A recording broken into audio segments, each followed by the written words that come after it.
नमस्कार। इस कक्षा में हम चर्चा करने वाले हैं पार्टी सिस्टम की। वो पार्टी सिस्टम जो डेवलप हुआ 89 के बाद में। तो चर्चा का आरंभ करते हैं और पार्टी सिस्टम से मुद्दे को समझना शुरू करते हैं।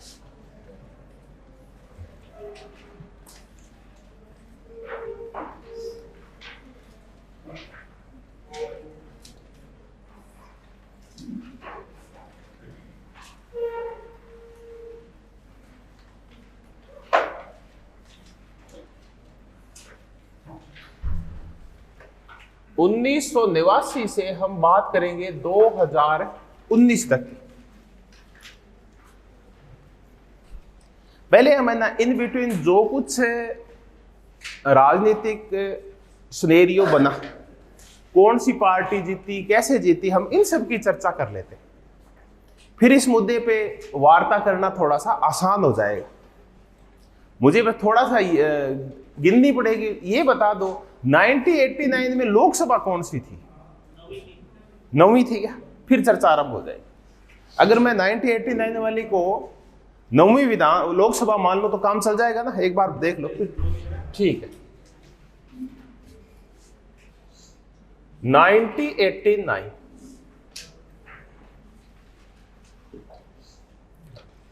चुनाव हुए और चुनाव से पहले के जो राजनीतिक परिदृश्य था उसने एक अजीब ही मोड़ ले लिया। अजीब मोड़ ये लिया कि 1984 में जब इलेक्शन हुए तो 404 सीटों के साथ जीत के और राजीव गांधी प्रधानमंत्री बने।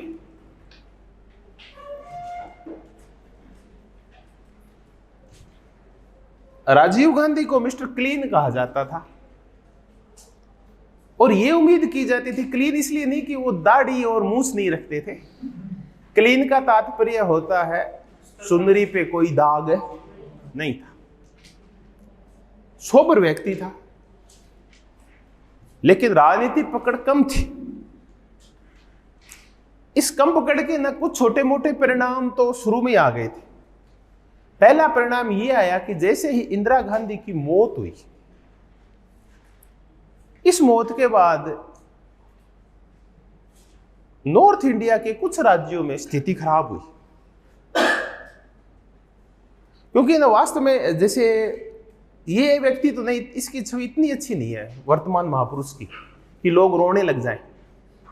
वो है ना लोगों के दिल में बसी हुई थी। या तो ये कह लीजिए कि हम है ना बदलते समय के साथ इस मोबाइल ने हमारी भावुकताएं खत्म कर दी है और हम बहुत ज्यादा तार्किक हो गए, क्योंकि हम दिन में इतने तो चुटकुले पढ़ते हैं कि हमारे चुटकुलों का सेंस ही खत्म हो गया। इतने ज्यादा उस पर भावुक अपीलें आती है कि हमारी भावुकता भी उसने समाप्त कर दी। उस टाइम जब इंदिरा गांधी की मौत हुई तो वास्तव में देश ना गमगीन था और कई घरों में चूल्हे नहीं जले। मुझे अच्छी तरह याद है कि मैं दूसरी या तीसरी में कहीं भी पढ़ा करता था, एक मंदिर में स्कूल लगा करता था। गांव में कोई बाढ़ बूढ़ आई, स्कूल डूब गया था तो मंदिर में लेके गए थे स्कूल को। तो हमें इतना तो पता था इंदिरा गांधी की मौत हुई है, लेकिन बच्चे थे तो हमारा भावुकतापूर्ण संबंध उनके साथ नहीं था। हमें तो छुट्टी से मतलब था, दूसरी तीसरी क्लास में थे। लेकिन उस दौरान भी मुझे याद है कि एक बच्चे ने कहा कि मेरा चाचा ना कल से रो रहा है और कल है ना हमारे घर पे रोटी भी नहीं बनी और मेरा चाचा तो कहते मैं रोटी खाऊंगा ही नहीं। पर इतना माहौल इंदिरा गांधी से लोग जुड़े हुए थे। इसी जुड़ाव का परिणाम फिर ना दंगों के रूप में निकला। सिखों के विरुद्ध ना भारी प्रतिक्रियाएं की गई जो गलत थी, क्योंकि हर सिख गलत नहीं था, कुछ गलत थे, उनको दंड मिलना ही था। बाकी किसकी गलती थी? दिल्ली में बहुत भारी दंगे हुए।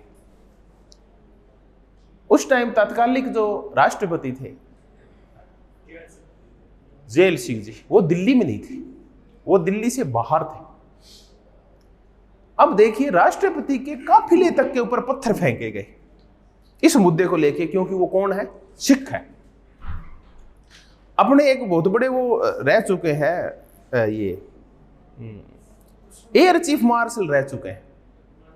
मानेक शाह नहीं, एक सरदार जी रह चुके हैं, अर्जुन सिंह।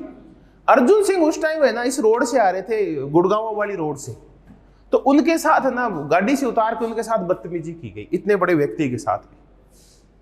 जेल सिंह जी जब राष्ट्रपति भवन पहुंच गए तो घंटियां खनकने लगी, भी क्या हो रहा है। सब जगह से ना दिल्ली से रिपोर्ट आने लगी, राष्ट्रपति भवन में भी कुछ लोग फोन करते ही हैं, परिचित होते हैं वो तो करते ही हैं कि देखिए हालात खस्ता हो रखी है और संभलवाइए इसको। तब उन्होंने ना तात्कालिक प्रधानमंत्री को फोन किया, राजीव गांधी जी को, कि ये हो क्या रहा है।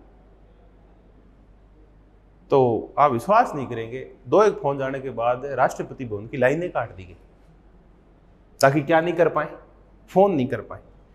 और उस टाइम में जगदीश टाइटलर और इन सब लोगों ने मिलके और ऐसे प्रायोजित दंगे किए कि ना जैसे ऐसे लगता है कि एक बटन के साथ दंगे शुरू हुए और एक बटन के साथ दंगे बंद हो गए। सरेआम लोगों को पुलिस के सामने जला के मारा गया, टायर इकट्ठे किए गए, सिखों को पकड़ के लाया गया और उनके अंदर फेंका गया। ऐसी मानवीय विवशता नहीं होनी चाहिए। राजीव गांधी तक सबको पता है, प्रधानमंत्री को एक एक छोटी छोटी चीज का पता होता है।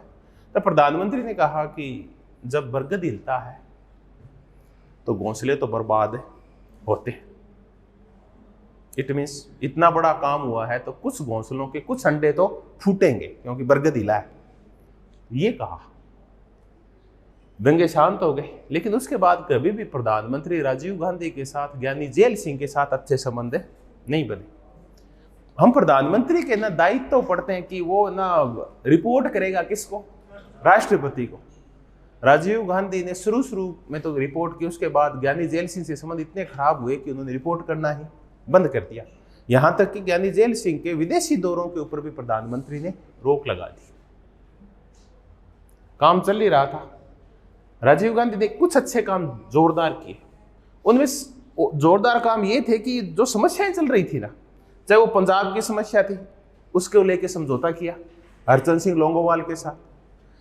लाल डेंगा के साथ समझौता किया। तो मिजोरम आज तक शांत राज्य है अपने देश का, जो इतना खतरनाक था। कई बार अपने एक ही राज्य में वायुसेना की सहायता लेनी पड़ी इसके लिए, शांति के लिए, बोले मिलिट्री उतारनी पड़ी, वो भी एयरफोर्स उतारनी पड़ी सिर्फ मिजोरम में। ये हालात है मिजोरम के। और लाल डोंगा से जो समझौता, उसके बाद मिजोरम सबसे रिच और सबसे साइलेंट स्टेट है। तो वो सब किसकी देन है? राजीव गांधी। असू के साथ समझौता किया। ये असम स्टूडेंट जो फेडरेशन था, जो कि बाद में उल्फा के रूप में सामने आया, इन सब के साथ असम गण परिषद जो बाद में बनी, इनके साथ समझौता करके आसाम की समस्या का समाधान किया। लेकिन किसी मुद्दे को लेके ना तत्कालीन वित्त मंत्री थे वीपी सिंह जी। ठीक बनती थी, अच्छी बनती थी दोनों की, लेकिन कोई अमेरिका से कोई फंडिंग का कोई मुद्दा था। इन्होंने ना कोई जांच बिठा दी वीपी सिंह ने, वित्त मंत्री रहते हुए। पता नहीं कोई एनजीओ का फंडिंग थी, कोई फंडिंग आई थी कोई, उसको जब लेके जांच बिठाई तो प्रधानमंत्री ने कहा कि वीपी सिंह जी जांच तो बिठा दी है, लेकिन सामूहिक मुद्दा है, कल को कुछ जांच होती है, कोई गड़बड़ होती है तो सारे बदनाम होंगे एक साथ। तो ये मुद्दा लेके उन्होंने क्या किया, इनका डिपार्टमेंट चेंज कर दिया और वित्त मंत्री से वीपी सिंह को क्या बना दिया, रक्षा मंत्री बना दिया। अब ये खुंदक थी वीपी सिंह के कि मुझे ना वो डिग्रेड कैसे कर दिया। उसका परिणाम फिर क्या निकला, इन्होंने वो निकाला वो फोर्स तोप का मुद्दा। कि एक दिन फिर ना खबर आई, बहुत सारी खबरें ना अंतरराष्ट्रीय स्तर पर प्रायोजित होती है, अपने को पता नहीं चलता। वरना स्वीडिश रेडियो से खबर आई कि ना बोफोर्स तोप जो कि स्वीडन की कंपनी है, उसने ना बोली में भाग लिया जब तोपें खरीदनी थी भारत सरकार को, और उस बोली में ना कोई 60-70 करोड़ का मामला है, उसने ना वो दी है, रिश्वत दी है, ताकि बोली उसके पक्ष में छूट सके, निविदा उसके पक्ष में आ सके, जो भी बोली हुई है। तो ये लेके जब खबर आई तो ये खबर पहुंची कहां से, वो तो कहते हैं हमारे देश में थी, पर हो सकता है अपने देश से भी खबर गई हो। पहली खबर वहीं से प्रसारित हुई और उसके बाद इस्तीफा दे दिया अपने पद से वीपी सिंह ने। फिर वीपी सिंह ने देवीलाल को साथ लिया, चंद्रशेखर को साथ लिया, जनता दल बनाया है। और ये सारे जो लीडर थे, ये लालू प्रसाद और मुलायम सिंह और ये सारे साथ आ गए, एक साथ आ गए। अब जनता दल खड़ा हो गया। अब चुनाव शुरू हो गए, 89 के। तो वीपी सिंह जी जहां किसी भी मीटिंग में जाते, मीटिंग में जाते तो एक छोटी सी डायरी अपने साथ रखते, और वहां जाते ही कि इसमें सारा कच्चा चिट्ठा है। किसका? बोफोर्स तोप का। अगर मैं इसको अभी तो लहरा रहा हूं, अगर मैं इसको खोल दूं तो भूकंप आ जाएगा। अब वही क्यूरियोसिटी भी खुल जाए तो भूकंप आ जाए। उस डायरी में कभी भी कुछ भी लिखा हुआ नहीं था, कईयों के नंबर होंगे, फोन नंबर, उससे ज्यादा कुछ भी नहीं था। वो माहौल बनाने के लिए था। तो इससे हुआ क्या कि मिस्टर क्लीन की छवि पे क्या लगे? दाग लगे, और दाग है ना परिवार तक लग गए। एक तो वो गलती हुई। दूसरी गलती ये हुई कि ये जो शाहबानो का केस आया, शाहबानो भोपाल की थी शायद, है भोपाल है, मध्य प्रदेश, इंदौर की है, सॉरी इंदौर की है। ये ना अच्छे भले परिवार की है, इसका पति वकील था बहुत बड़ा, इसके बेचारी के 7-8 बच्चे थे। इसके पति ने इसको तलाक दे दिया। तलाक दे दिया तो इसने केस किया था गुजारा भत्ता के लिए। हिंदू कोड बिल ये कहता है कि एक हिंदू पुरुष कितनी शादी करेगा? एक शादी करेगा। वो ये भी कहता है कि अगर वो अपनी पत्नी को त्यागता है तो लीगली त्यागना होगा। तीसरा ये भी कहता है कि अगर वो त्यागता है तो उसका भरण पोषण भी कौन करेगा? वो पुरुष करेगा। ये सारी व्यवस्थाएं अंबेडकर जी करके गए,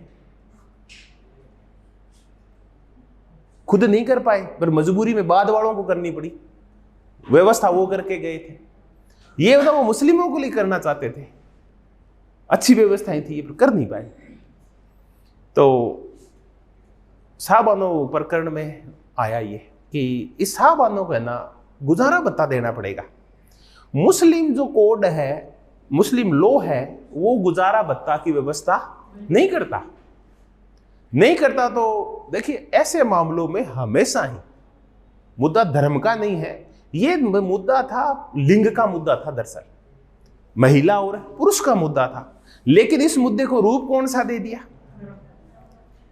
इसको धार्मिक रूप दे दिया कि ये तो ना इस्लामिक परंपराओं में क्या है, राज्य का हस्तक्षेप है। सेम मुद्दे तब उठे थे जब हिंदू कोड भी लेके आया था कौन? अंबेडकर।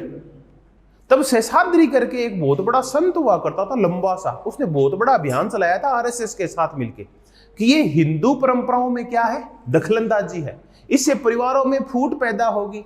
और इसमें जो व्यवस्था थी ना कि बेटियां भी अपने बाप की प्रॉपर्टी में क्या हो सकती है, समान भागीदार हो सकती है, इससे ना परिवारों में विभाजन हो जाएंगे और बहन और भाई लड़ेंगे आपस में।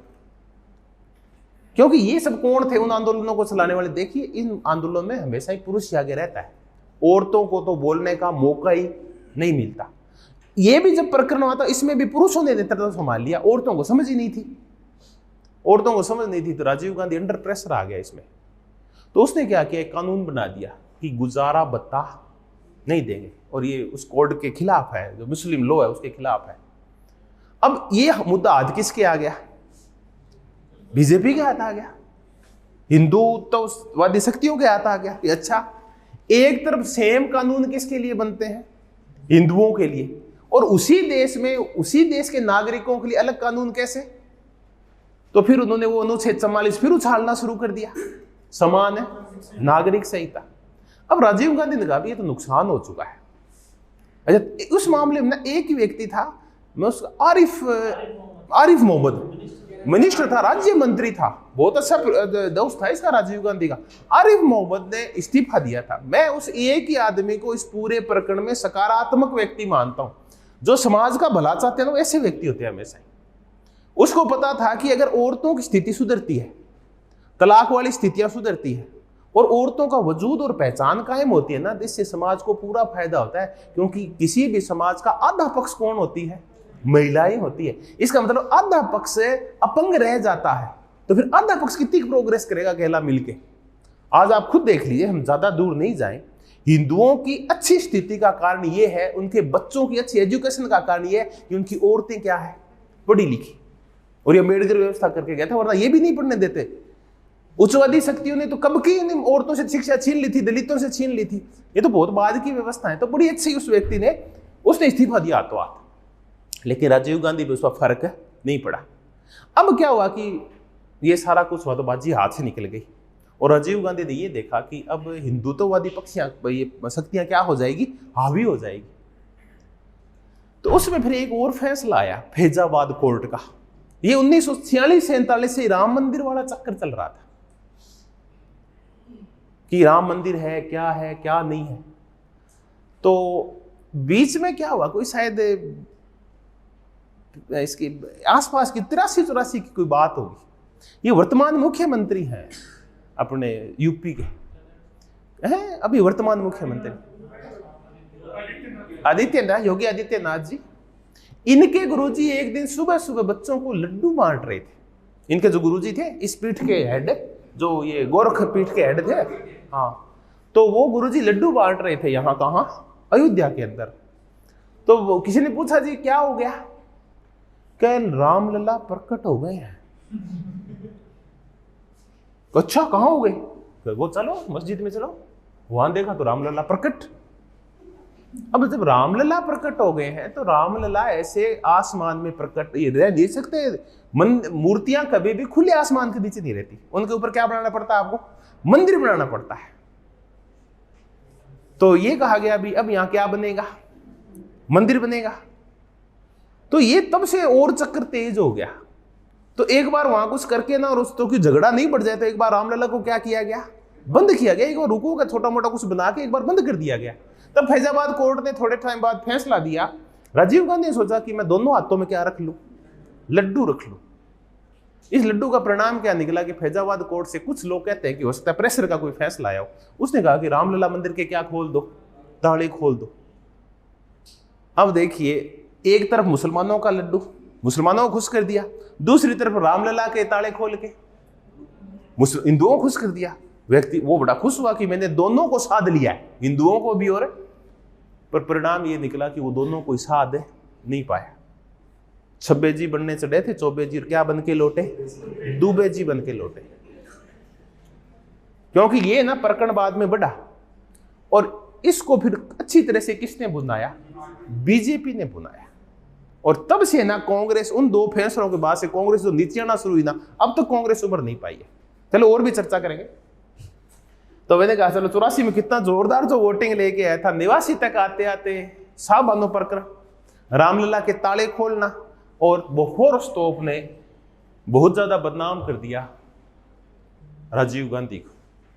जब रिजल्ट आया 1989 का, तो लगभग 195 सीटें लेकर और सबसे बड़ी पार्टी कौन सी बनी, कांग्रेस बनी। लेकिन कांग्रेस के पास स्पष्ट बहुमत नहीं था। अब है तो फिर राजीव गांधी से राष्ट्रपति ने कहा, तात्कालिक राष्ट्रपति ने कि आइए सरकार बनाइए। तो राजीव गांधी ने कहा कि मैं अल्प बहुमत की सरकार का प्रधानमंत्री नहीं बनूंगा, क्योंकि जो व्यक्ति पहले कितने लोगों का नेतृत्व कर चुका है, 404 का एक तरफा, वो थोड़ी करेगा 195 का।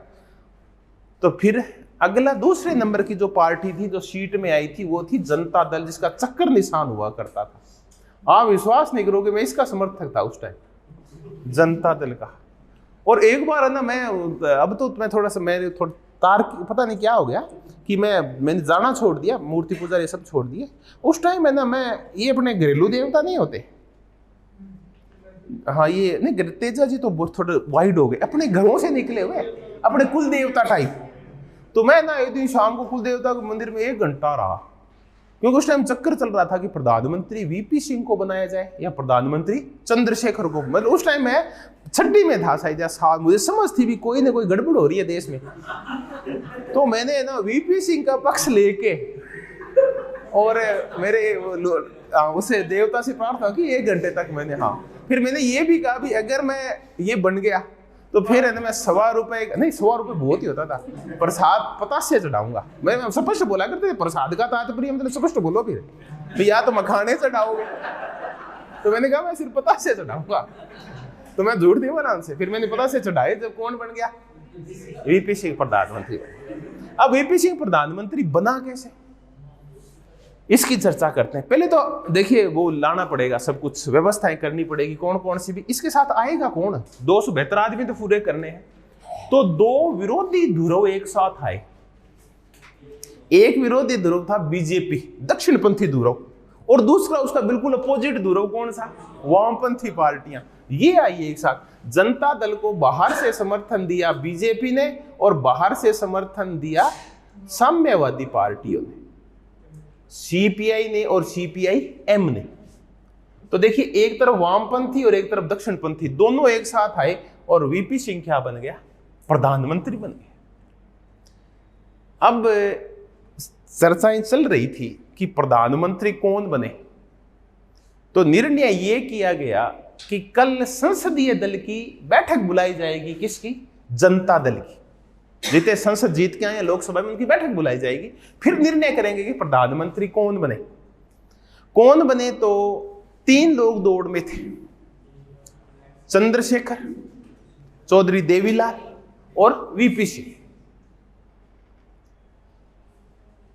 चंद्रशेखर को पता चल गया भी मैं पिछड़ूंगा क्योंकि मेरे आदमी क्या है, कम है। ज्यादा जो प्रभाव था वो था चौधरी देवीलाल का, तो वो गया चौधरी देवीलाल के पास, क्योंकि उसके ना दोनों एक ही जगह से आते, यूपी से आते, तो दोनों की शुरू से ठनक थी। वीपी सिंह की चंद्रशेखर की बनती नहीं बनती थी, तो उसने कहा कि वीपी सिंह नहीं बनना चाहिए। तो वो किसके पास गया, चौधरी देवीलाल के पास गया और बोला कि मैं कल आपका नाम क्या करूंगा, प्रस्तावित करूंगा, प्रपोज करूंगा। एक बार में देखिए ऐसा वैसे ही होता है, आप भी कभी गांव का चुनाव या कभी भी करना होगा तो अपना नाम पहले ही प्रपोज करवा दो अगर कुछ बनना है तो। ये नहीं है कि कोई एक अपने ही बंदे तैयार करके लेके जाओ वहां कि तो बताओ भाई किस, आप ही बोलो भाई किसको चुनाव लड़ाना चाहते हो, तो एक आदमी फट से खड़ा होगा भाई जी आपको लड़ाना चाहते हैं। अब आपका नाम फाइनल हो जाता है। अगर आपका नाम 3-4 के बाद आता ना, कभी भी आपका नाम फाइनल है नहीं होता। तो वो बोला मीटिंग शुरू होते ही मैं बोलूंगा कि प्रधानमंत्री किसको बनाएंगे, देवीलाल को बनाएंगे। और उसके बाद एक बार जब नाम आ जाता है ना, फिर लोग 1000 बार सोचते हैं कि एक बार नाम आ गया चलो ठीक है, फिर दूसरा नहीं सोचते, ऑप्शन उनके दिमाग में नहीं आता। दोनों की डीलिंग हो गई। तब इस डीलिंग का पता चला कि भारत और पाकिस्तान दूरस्थ पड़ोसी हैं।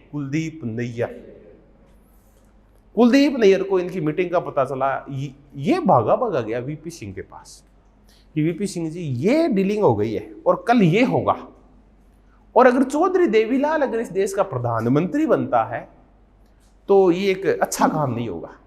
क्यों किसान रह गया ना, और दिल्ली के लुटियंस वाले उनके बीच में सेट नहीं बैठता, अंग्रेजीदा लोगों के साथ और उस मीडिया के साथ जो अंग्रेजी बोलती है वहां सेट नहीं बैठते। खेत से आया हुआ है और मेहनती आदमी है। तो इसने वीपी सिंह ने हाथों हाथ ही अपने सोर्स दौड़ाए और गटमट कर ली किसके साथ, देवीलाल के साथ। देवीलाल जी को उसने यही समझाया कि अगर आपको प्रधानमंत्री बन गए और आपके पास आया कोई विदेशी प्रधानमंत्री, बताओ क्या करोगे। मतलब मैं मजाक कर रहा हूं ऐसे, बताओ क्या करोगे। वो तो अंग्रेजी में किट पिट करेगा, आती है आपको, वो तो नहीं आ गया। ऐसे करके मतलब मैं बता रहा हूं उनके ऊपर कोई प्रेशर बनाया गया होगा भी आप इन मुद्दों को संभाल नहीं पाओगे, उनको भावुक कर दिया। कुल मिला के बात ये बातों ही बातों में। वीपी सिंह तो पढ़ा लिखा होशियार आदमी था, मांडा राजा बोलते हैं वीपी सिंह को। तो मांडा राजा ने रातों रात ही परिस्थितियां बदल दी। अगले दिन चौधरी, इसको पता नहीं चंद्रशेखर को कि हुआ क्या, अगले दिन संसदीय दल की बैठक शुरू हुई। बैठक शुरू होती, हाँ भाई करोगे प्रधानमंत्री का नाम फाइनल, तो भाग के खड़ा हुआ कौन, चंद्रशेखर। ये अपने प्रधानमंत्री है चौधरी देवीलाल जी। सबने जोर जोर से क्या बना दी, तालियां बजा दी। चंद्रशेखर साफा लाया था, हाथों हाथ साफा किसको पहना दिया, चौधरी देवीलाल को। और प्रधानमंत्री कौन बन गया, देवीलाल प्रधानमंत्री बन गया। अब जब सारे बैठ गए ऐसे खुसर पुसर करने लगे, चलो ठीक है अच्छा बुरा जो भी था, इतने में चौधरी देवीलाल जी खड़े हुए। हाँ भाई सुनो, अटेंशन प्लीज। तो सबने अटेंशन कान खड़े किए कि आप मुझे दिल से प्रधानमंत्री स्वीकार कर रहे हैं। हाँ, सबने काम स्वीकार कर रहे। एक बार बनी गए, सबको हो ही गए, तो प्रधानमंत्री स्वीकार करने में फायदा है, वरना मंत्री नहीं बनाएगा ये। तो सबने कहा हाँ बिल्कुल हम तैयार हैं, हम आपके साथ हैं, कि देख लो भी पूरे सारे के सारे साथ हो, सारे के सारे के साथ हो। अगर मैं प्रधानमंत्री बन गया तो तुम मेरा पूरा साथ दोगे, कहा मैं जो निर्णय करूंगा उसमें मेरा साथ दोगे, कहा मेरा हमेशा ही पीछे रहोगे, कहा। तो उसने उतारी टोपी किसके सर रख दी, वीपी सिंह के, कि प्रधानमंत्री पद में किसको देता हूं।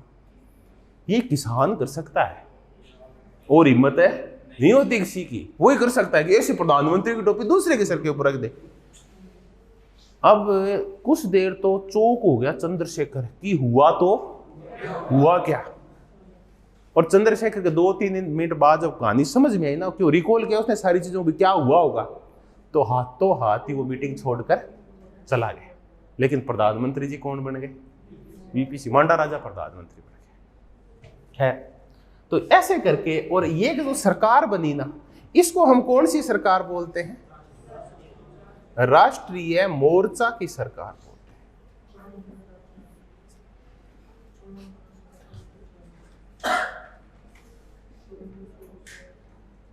इसको हम राष्ट्रीय मोर्चा की सरकार बोलते हैं। राष्ट्रीय मोर्चा की सरकार बन गई। बाद में ना परिस्थितियां थोड़े समय बाद ही विपरीत होने लगी, क्योंकि जब ऐसी सरकारें बनाई जाती है गोलमोल करके, तो बाद में ना फिर मनमुटाव आरंभ हो जाते हैं। कुछ तो 1-2 हरियाणा में चुनाव हुए, उसमें ना चौटाला परिवार ने हिंसा कर दी, मैम की हिंसा, ऐसी कुछ हिंसा की घटनाएं हो रखी है एमएलए चुनाव में। एक तो वो गड़बड़ हो गई। दूसरा, कोई ओम प्रकाश चौटाला जी का स्विस घड़ियों का संबंध है, एक घड़ियां वड़ियां ले आए स्विट्जरलैंड से, और वो कोई इसमें फंस गई। जब आते हैं ना ये चेक करते हैं एयरपोर्ट के ऊपर, कस्टम वस्टम में कोई चक्कर पड़ा, तो इससे ना फिर देवीलाल जी नाराज हो गए कुछ मुद्दों को लेके। किससे? वीपी सिंह से। और इन्होंने फिर एक दिन वीपी सिंह की सरकार से समर्थन वापस लिया। ये कुछ काम एक साथ हुए, एक तो ये काम चला के उन्होंने समर्थन वापस लिया, एक काम और हुआ, वो तो ये काम कर ही रहे थे, उनको तो वो नाराज थे ही वीपी सिंह से देवीलाल, क्योंकि थोड़े समय बाद ही 5-6 महीने बाद इनके वापस संबंध किससे स्थापित हो गए? चंद्रशेखर से वापस अच्छे संबंध हो गए। अब इन्होंने सोचा, लाल कृष्ण आडवाणी ने एक जोरदार काम किया। लाल कृष्ण आडवाणी ने क्या किया कि अब अच्छा मौका है, तो विश्व हिंदू परिषद और बजरंग दल और इन्होंने मिलकर एक माहौल बनाया कि अपन क्या बनाएंगे, रामलला का मंदिर बनाएंगे। गांव-गांव में ईंटें भेजी गई और भारी मात्रा में फंड इकट्ठा किया गया। अब फिर फंड इकट्ठा किया जा रहा है। पिछले का हिसाब किसी के पास नहीं, किसी के पास कोई हिसाब नहीं है पिछले का, पता नहीं वो हिसाब कहाँ है। एक तो वो लाल कृष्ण आडवाणी जी ने रथ यात्रा शुरू कर दी। अच्छा, लाल कृष्ण आडवाणी जी उपयुक्त अवसर ऐसे देख रहे थे कि उससे पहले एक गड़बड़ हो चुकी थी बहुत बड़ी, जिसको हम कहते हैं मंडल कमीशन की रिपोर्ट। बीपी मंडल, बिंदेश्वरी प्रसाद मंडल, इसकी रिपोर्ट 1978 में जब आई, तब प्रधानमंत्री कौन थे? उन्होंने बनाया था, ये मोरारजी देसाई थे। इसकी रिपोर्ट आने के बाद प्रधानमंत्री आई इंदिरा गांधी। इंदिरा गांधी ने उस रिपोर्ट को देखा, लेकिन उसको ठंडे बस्ते में डाल दिया। ये रिपोर्ट फिर ठंडे बस्ते में रही। इस रिपोर्ट को फिर एक दिन झाड़ पहुंच के निकाला किसने? वीपी सिंह ने। चूंकि ना इस जनता दल को जो वोटिंग हुई थी ना, वो ओबीसी की वोटिंग हुई थी और गांव की किसान जातियों की वोटिंग हुई थी, तो इन्होंने क्या किया, उस रिपोर्ट को लागू कर दिया। लागू करते ही और उत्तरी भारत में आग लग गई। उच्च जातियां है ना, उन्होंने इसका भारी विरोध किया, क्योंकि वो उन्होंने ये देखा कि कुछ किसान जातियां उनमें ऐसी थी कि जो ना कई जगह, हालांकि पूर्णतया नहीं, कई जगह सोशल स्टेटस में और इकोनॉमिक स्टेटस में उच्च जातियों के बराबर थी। कई जातियां ऐसी थी, सारी नहीं थी, और वो भी सब जगह नहीं थी। भाई यादव और गुर्जर और ये कुछ जातियां कुछ गांवों में उनके बराबर थी, बाकी सब जगह पिछड़ी हुई थी। तो अब उन्होंने जब विरोध किया तो भारी दंगे हुए। दिल्ली में तो एक छात्र ने क्या लगाई, आग लगाई, गोस्वामी करके था। उसके बाद दंगे और बढ़ गए। तो ये सारी अशांति चली रही थी। आरक्षण की राजनीति, ओबीसी आरक्षण का मंडल कमीशन की राजनीति, ऊपर से कौन निकाल रहा है रैली, हिंदुत्व और राम मंदिर को लेके लाल कृष्ण आडवाणी रैली निकाल रहे हैं, और ऊपर से देवीलाल जी नाराज है। तो देवीलाल जी की नाराजगी चल रही थी, मंडल कमीशन था ही। बीजेपी मौका देख रही थी, क्योंकि बीजेपी नाराज थी किस मुद्दे को लेके, इस मंडल कमीशन वाले मुद्दे। ओबीसी आरक्षण की खिलाफत करती है बीजेपी उस टाइम। अब बोलती नहीं है क्योंकि क्या नहीं टूट जाए वोट, लेकिन इंटरनली खिलाफत है उसकी। तो उनका जो रथ यात्रा चल रही थी ना, उस रथ यात्रा को लालू जी ने कहा रोक जाओ। कहां रोक दिया?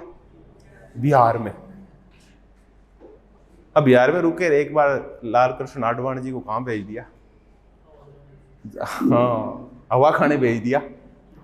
उससे लाल कृष्ण आडवाणी नाराज हो गया। जैसे ये मौका तो देख ही रहे थे। अब उसने ये कहा कि ये ना फिर जातीय दंगे, धार्मिक दंगे भड़कते हैं, इससे ये गलत है ये यात्रा। इसका लालू का ये कहना था, लालू प्रसाद यादव का, इसे जातीय दंगे भड़कते हैं, तो उसने उस मुद्दा बढ़ा के यात्रा उनकी रोक दी। अब रोक दी तो आडवाणी जी नाराज हो गए, नाराज हो गए तो समर्थन क्या ले लिया, वीपी सिंह की सरकार से वापस ले लिया और सरकार गिरा दी। अब किसकी सरकार चली गई? राष्ट्रीय मोर्चे की वीपी सिंह की सरकार चली गई। अब इस सरकार में वीपी सिंह प्रधानमंत्री और उप प्रधानमंत्री कौन? चौधरी देवीलाल। अब देवीलाल जी किंग मेकर थे। अब फिर अगला प्रधानमंत्री कौन बने? तो कांग्रेस ने कहा भी अब समर्थन मैं दूंगी, क्योंकि समर्थन बीजेपी का हट गया है ना, तो कांग्रेस ने कहा कि मैं समर्थन दूंगी, तो उसने बाहर से समर्थन दिया और अब प्रधानमंत्री चंद्रशेखर बने।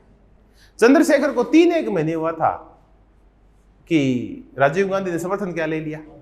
जैसे चौधरी चरण सिंह से समर्थन वापस किसने लिया था? संजय गांधी ने। वैसे राजीव गांधी ने समर्थन वापस इससे ले लिया, चंद्रशेखर से, और इसकी सरकार भी चली गई। तो ये एक पूरी सरकार का टर्म पूरा हो गया। अब जब ये प्रधानमंत्री बना ना दोबारा, पहले वीपी सिंह बना तभी उप प्रधानमंत्री देवीलाल, और जब चंद्रशेखर बना तभी प्रधानमंत्री देवीलाल, ये 2 में उप प्रधानमंत्री थे। तो ये एक सरकार कंप्लीट हो गई जिसमें जनता दल के नेतृत्व में सरकार बनी। इसको हम राष्ट्रीय मोर्चे की सरकार बोलते हैं, वीपी सिंह वाली को। अगली सरकार जो बनी वो चंद्रशेखर की बनी, लेकिन सपोर्ट किसकी थी? कांग्रेस की सपोर्ट थी बाहर से। अब ये एक पूरे चुनाव हो गए 1989 से लेके और 91 तक के चुनाव। इस चुनाव में एक नई चीज इस देश में आई, वो थी कौन सी सरकार है? गठबंधन सरकार, कोलिएशन गवर्नमेंट का एक नया कंसेप्ट आया इसमें एक और नया आया, अल्पमत की सरकार है। ये भी एक नया कंसेप्ट आया, अल्पमत की सरकार। गठबंधन सरकारों का एक दौर अपना देश पहले भी देख चुका था, लेकिन ये सेंटर में नहीं देखा था इसने कहां देखा था? राज्यों में देखा था 1967 में। अब ये दौर कहां आ गया है? सेंटर में आ गया। देखिए 1977 की जनता पार्टी की सरकार गठबंधन सरकार नहीं है, वो किसकी सरकार है? एक दल की सरकार है। कौन सी की? जनता पार्टी। तो गठबंधन सरकार, पहली सरकार राष्ट्रीय मोर्चे की सरकार है, वीपी सिंह वाली, जो 1989 में बनी। चलिए जी, हो गया काम। 91 में चुनाव हो गए, पहला फेज कंप्लीट हो गया।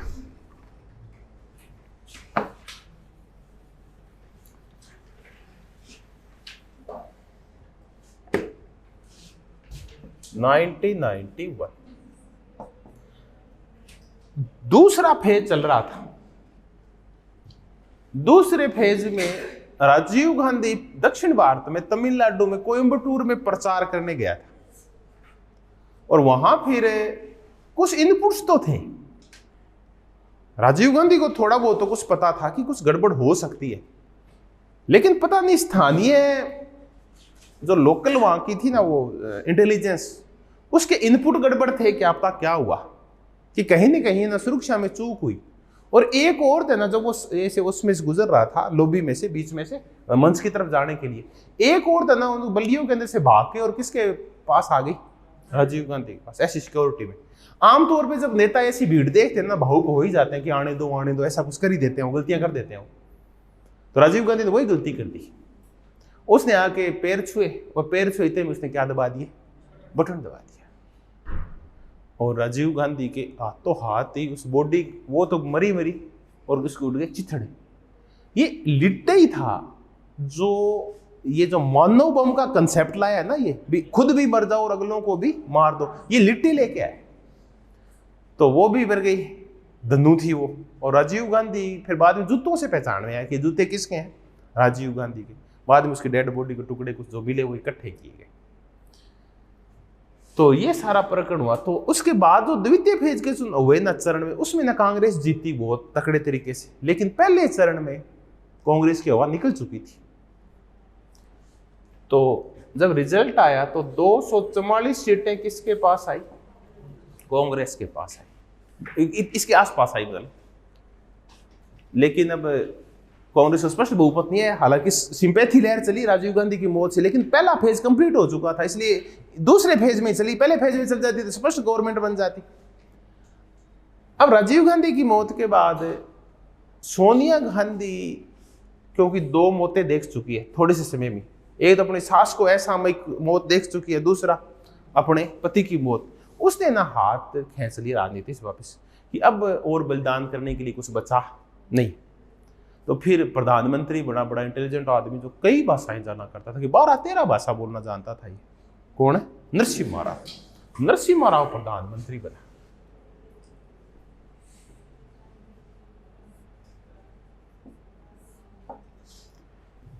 और नरसिम्हा राव प्रधानमंत्री, और इसने वित्त मंत्री बनाया मनमोहन सिंह को।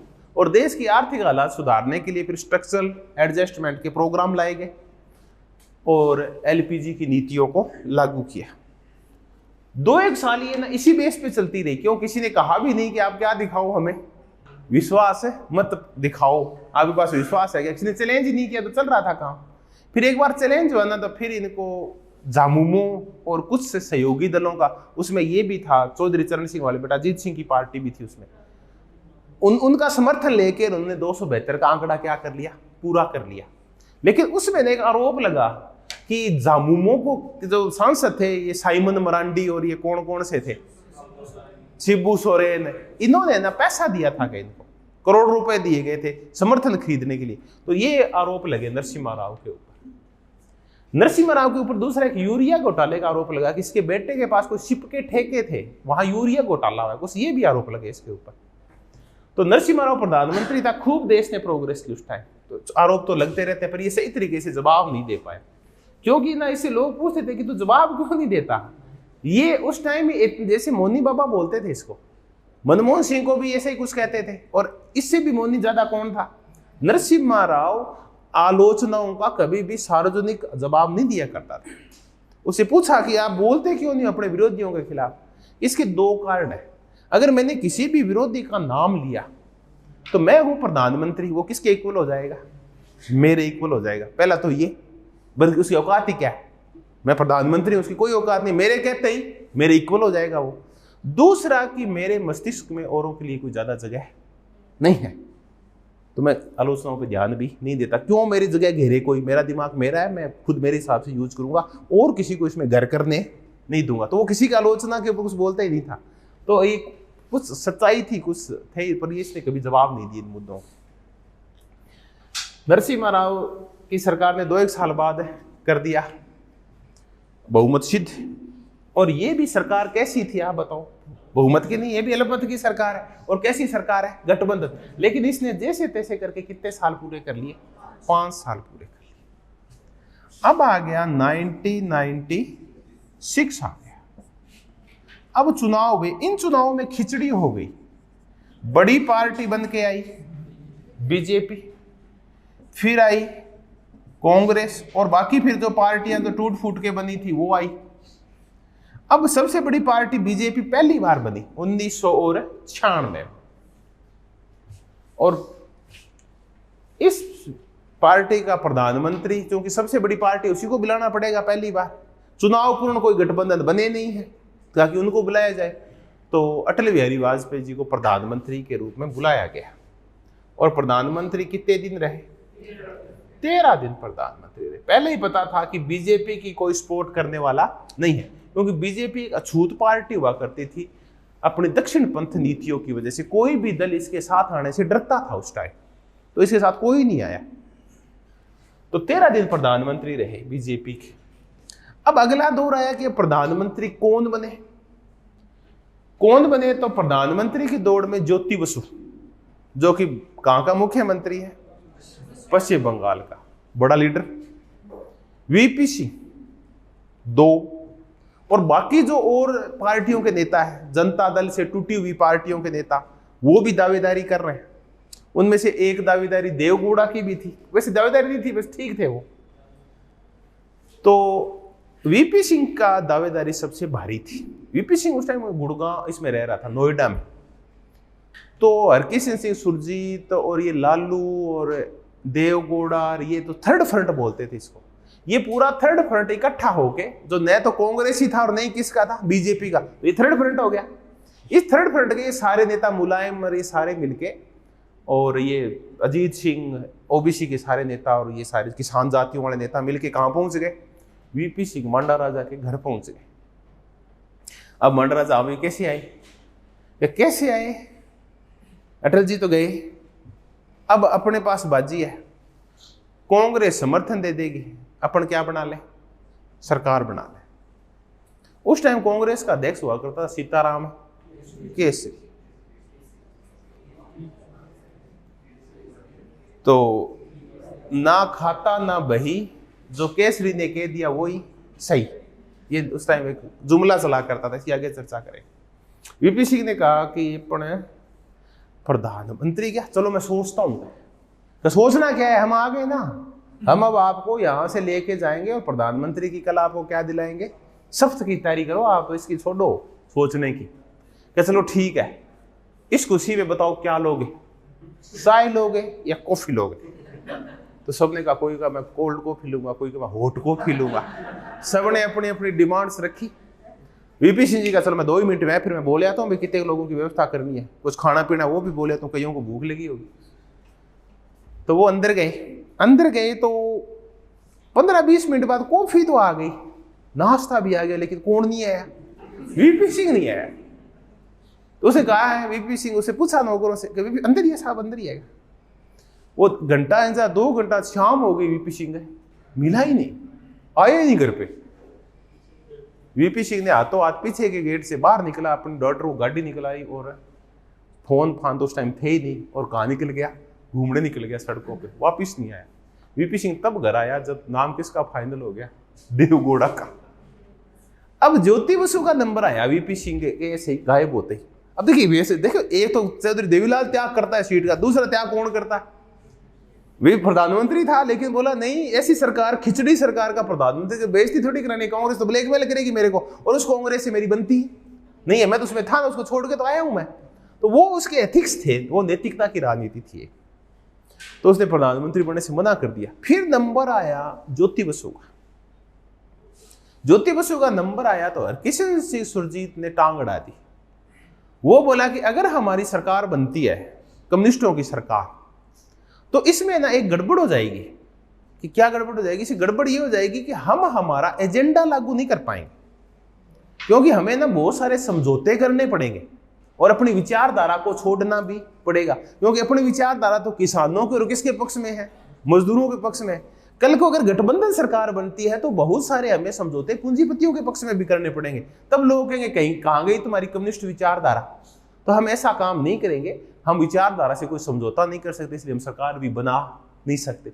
ये बहाना करके और ये तर्क दे के किसने, हरकिशन सुरजीत ने किसकी छुट्टी कर दी? ज्योति बसु की छुट्टी कर दी। उसकी इच्छा थी प्रधानमंत्री बनने की। बाद में ज्योति बसु बोला कि इस पार्टी ने सबसे बड़ी गलती कौन सी की थी कि जिस टाइम हमने कौन सा पद नहीं स्वीकारा, प्रधानमंत्री पद नहीं स्वीकारा था ना, वो बहुत बड़ी गलती थी। अगर स्वीकार कर लेते तो ठीक है, कुछ एजेंडा लागू होते, आगे काम तो चलता रहता, एक बड़ा नाम तो होता, तो पार्टी का वो तैयार हो जाता है, कैडर तैयार हो जाता है। अगर कोई प्रधानमंत्री और सीट सत्ता में आ जाती है कोई पार्टी तो, लेकिन गलती कर दी। फिर क्या कौन बने तो ऐसे कोने में बैठे थे, कौन? देवगौड़ा जी। कि फिर ये कांटों का ताज मैं पहनूंगा, है ना। फिर वो ताज किसने पहना? देवगौड़ा ने पहना। इसको एक थ्योरी बोलते हैं, वर्चुना फॉर्चुना, या वर्चू और फॉर्चून। वर्चू होता है सद्गुण और फॉर्चून भाग्य। दोनों ने काम किया और क्या बन गए? फॉर्चूना ज्यादा था, उसमें भाग्य ज्यादा था, और प्रधानमंत्री बन गए हमारे देवगौड़ा जी। अब देवगौड़ा जी प्रधानमंत्री बन गए, लेकिन अभी भी किसकी इच्छा हो रही है? मतलब सीताराम केसरी ना, उसकी इच्छा हो रही है मैं प्रधानमंत्री बन जाऊं, प्रधानमंत्री बन जाऊं। तो उसने पटक्के मारा थोड़े टाइम बाद, कौन सी सरकार को? देवगौड़ा वाली सरकार को। अब प्रधानमंत्री फिर किसको बनाया गया? इंद्र कुमार जी गुजराल। अब इंद्र कुमार गुजराल जब प्रधानमंत्री बना तो वही गड़बड़ उसके, तो सीताराम केसरी की इच्छा हुई मैं बनूं प्रधानमंत्री। तो उसने कहा कि इंद्र कुमार जी, ये जो मंत्री है ना आपके तेलुगु देशों वाले, तेलुगु देश नहीं, माफी चाहूंगा, डीएमके द्रविड़ मुनेत्र कसगम वाले, करुणानिधि वाले, इनको हटाओ। इंद्र कुमार गुजराल क्या एक वोट आए कि ये रिपोर्ट आ गई है इस वाली जैन कमीशन वाली, जो इसकी डेथ के ऊपर बैठा था, राजीव गांधी की, मिलापचंद जैन वाली रिपोर्ट आ गई है। तो बोले यार स्पष्ट नाम कहाँ आया है भाई, डीएमके का स्पष्ट नाम आया है क्या, स्पष्ट नाम तो नहीं है, तो फिर मैं कैसे हटा दूं। तो उनको तो बनना चाहिए था जी, वही बात कि पानी इस तरफ से आ रहा है, इस तरफ से आ रहा है, उस शेर को भेड़िए को खाना था, तो पानी किसी हिसाब से भी उसको तो खाना ही है। तो उसने कहा कि नहीं फिर अगर आप नहीं हटाओगे हम आपसे समर्थन वापस लेंगे। तो उन्होंने फिर थोड़े समय बाद, कोई 6-7 महीने बाद, किसी समर्थन वापस ले लिया, इंद्र कुमार गुजराल की सरकार से। तो ये 96 से 98 तक हमारे पास 3 प्रधानमंत्री आए। पहले आए वाजपेयी जी, कितने दिन रहे, 13 दिन। फिर आए देवगौड़ा जी, और देवगौड़ा जी के बाद फिर आए इंद्र कुमार गुजराल। इंद्र कुमार गुजराल, इंद्र कुमार गुजराल इससे पहले देवगौड़ा की सरकार में क्या रह चुके हैं, विदेश मंत्री रह चुके। अब ये जो सरकारें थी ना, देवगौड़ा की सरकार और इंद्र कुमार गुजराल की सरकार, इनको हम बोलते हैं संयुक्त मोर्चे की सरकार। अब तक 2 मोर्चों की सरकार हमने कर ली, एक तो संयुक्त मोर्चे की सरकार कर ली और एक राष्ट्रीय मोर्चे की सरकार। राष्ट्रीय मोर्चे की सरकार है वीपी सिंह की सरकार, और संयुक्त मोर्चे की सरकार है देवगौड़ा और इंद्र कुमार गुजराल की सरकार। 98 के बाद फिर चुनाव हुए, क्योंकि अब दोनों हो गए, कांग्रेस को किसी ने समर्थन नहीं दिया कि चलो चुनाव भी करा लेते हैं। तब फिर 98 में फिर चुनाव हुए, 1998 में, और इस बार फिर बड़ी पार्टी बीजेपी, फिर सेकंड नंबर पे कांग्रेस। इस बार फिर बड़े दल के मुखिया के रूप में किसको बुलाया गया, वाजपेयी जी को बुलाया गया। वाजपेयी जी प्रधानमंत्री बन गए और समर्थन दे दिया ममता बनर्जी, मायावती और जयललिता। कॉम्बिनेशन देखिए कैसा बैठ रहा है, एक वाजपेयी जी और तीनों वो।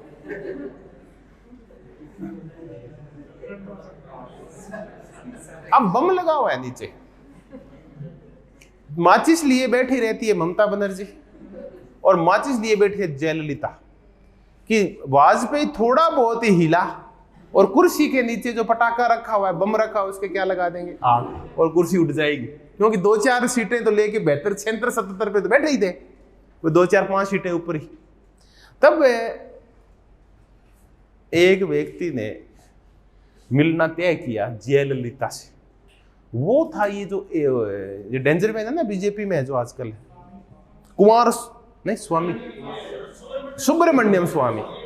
सुब्रमण्यम स्वामी मिला जयललिता से। जयललिता से मिलके बोला कि आपकी मीटिंग फिक्स करवाता हूं सोनिया गांधी के साथ। तो सोनिया गांधी की जयललिता के साथ मीटिंग हुई, और अगले ही दिन जयललिता बोली कि मैं अटल बिहारी जी की सरकार से समर्थन वापस लेती। और ये फिर कांग्रेस आता मांग की कि चलो दिखाओ आपके पास 272 वोट है क्या। तो विश्वास मत आया, और 1 वोट से किसकी सरकार गिर गई, अटल बिहारी की 1 वोट से गिर गई सरकार। मैंने अटल बिहारी को उस दिन रोते हुए देखा, बड़ा भावुक भाषण हुआ इनका, गलत था, नहीं होना चाहिए था। सरकार जब चल रही थी तो आप ऐसी कुटिल चालें चल के गलत हो जाता है कई बार। उस व्यक्ति ने हाथों हाथी फिर क्या दे दिया, पद छोड़ दिया। अब वो ही सुब्रमण्यम स्वामी जो बीजेपी की सरकार गिराता है, आज कौन सी पार्टी में, बीजेपी में, है ना। इससे पूछा गया कि सुब्रमण्यम स्वामी किसी को नहीं छोड़ता ही, हर आदमी को इतना, मतलब ये इंटेलिजेंट आदमी है कि पता नहीं है कहां से कागज इकट्ठे करता है, क्या तो इसके पास सोर्स है, कितना इसके पास टाइम है, पूछिए मत आप। उस टाइम भी संघर्षशील था, जब इसकी नक्शी एक और इसकी विशेषता, इसकी बनती और नहीं है किसी के साथ भी। ये ना जो भी होता है ना, उसके तुर्रम खाओ, उसके सामने ही बोलता है ये। इसको कुछ नहीं समझता, मोदी को पहले कह रहा था, इसको ये लग रहा था मैं वित्त मंत्री बन जाऊंगा, अब इसको भी खिलाफत करता है वो। उस टाइम इंदिरा गांधी की खिलाफत किया करता था, ये पति पत्नी दोनों, ये दोनों डेंजर आई है। इंदिरा गांधी की उसमें हाथ नहीं है, इंदिरा गांधी के ये 2 साल तक 18 महीने तक इमरजेंसी रही ना, ये बंदा हाथ नहीं आया, ये गायब भी रहा और दुष्प्रचार करता है, प्रचार करता रहा इंदिरा गांधी के खिलाफ। तो ये एक ही व्यक्ति का आलोचना नहीं किया करता था, उससे पूछते थे लोग कि तू है ना सबकी आलोचना करता है। इसने हेराल्ड केस, जयललिता के ऊपर चप्पलों का केस, ओवर प्रॉपर्टी वाला कि इतनी चप्पलें इसके पास, इतने भारी भारी हर एक नेता को फंसा रखा है इसने, सारे डरते हैं इससे। मनमोहन सिंह की कभी आलोचना नहीं किया करता, ये प्रोफेसर है दरअसल पैसे से। हाँ, तो ये मनमोहन सिंह की नहीं किया करता था आलोचना। इससे पूछा गया तो सबकी आलोचना करता है, तो मनमोहन सिंह की आलोचना क्यों नहीं करता कभी? इसके पीछे क्यों नहीं लगता कि काजल की कोठरी में एक ही तो ढंग का आदमी है? बाकी तो सारे एक ही जैसे हैं, तो एक ढंग का आदमी उसको तो बख्शू मैं, इतना तो मैं भी, मेरा जमीर मरा नहीं है। तो ये मनमोहन सिंह के ना बहुत इज्जत किया करता है आज भी।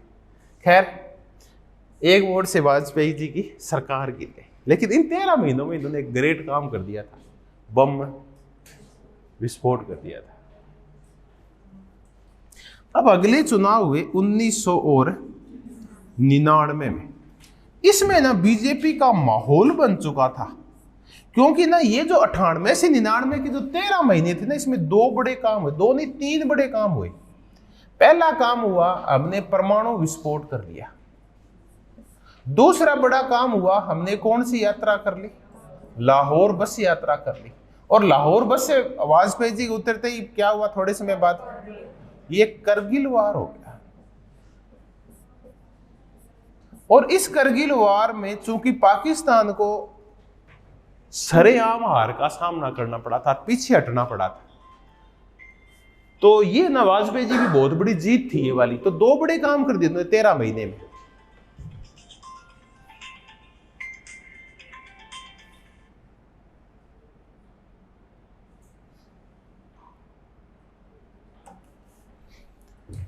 अब बीजेपी की उस टाइम पूरी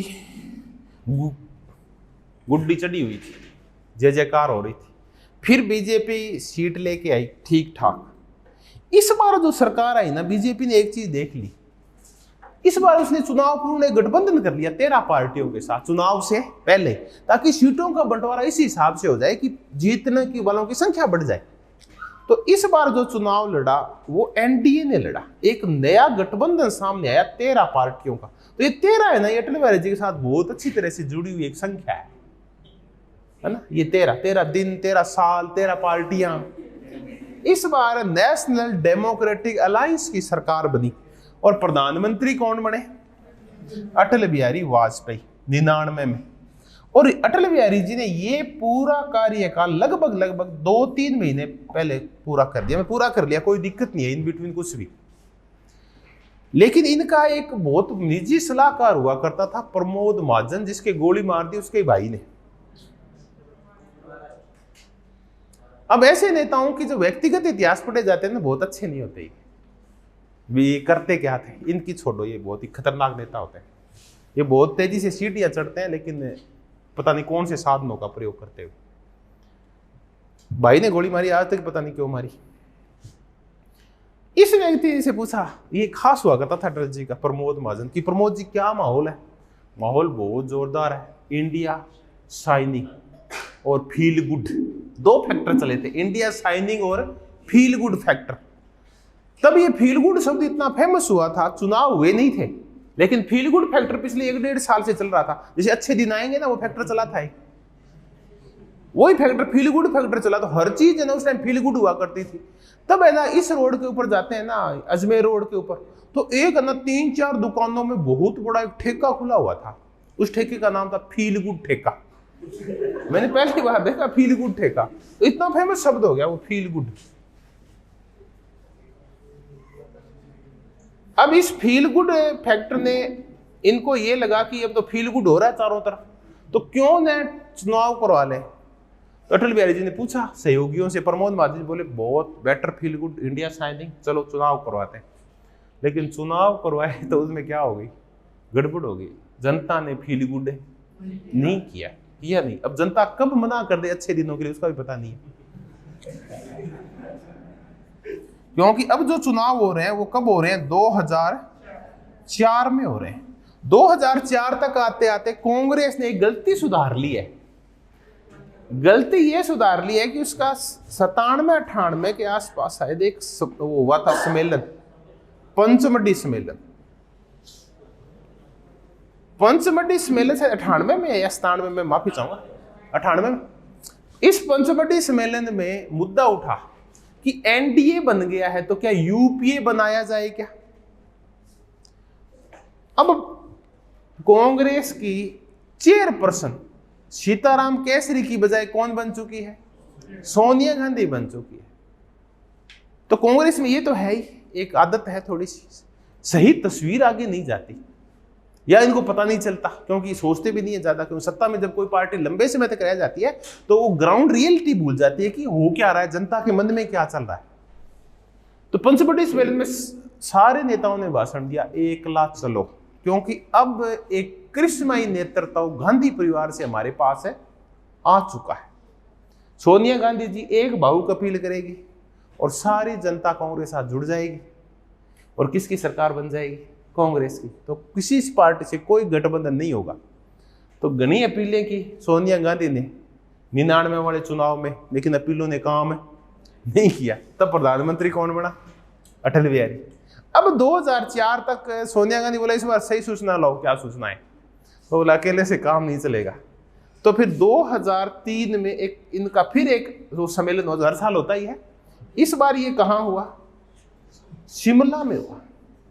शिमला का रिजल्ट ये निकला कि अब हम चुनाव लड़ेंगे तो चुनाव पूर्व गठबंधन बनाएंगे।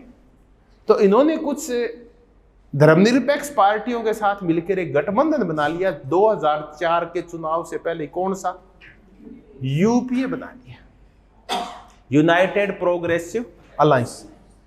तो ये 5 महीने साल तक ये एनडीए की सरकार आई। 2004 में चुनाव तो फील गुड फैक्टर की हवा निकल गई, और अब सरकार किसकी बन गई? यूपीए की। और अब प्रधानमंत्री बना दिया गया मनमोहन सिंह जी को। चलिए जी, अब मनमोहन सिंह जी प्रधानमंत्री है। मनमोहन सिंह जी ने फिर 2009 का एक कार्यकाल पूरा किया।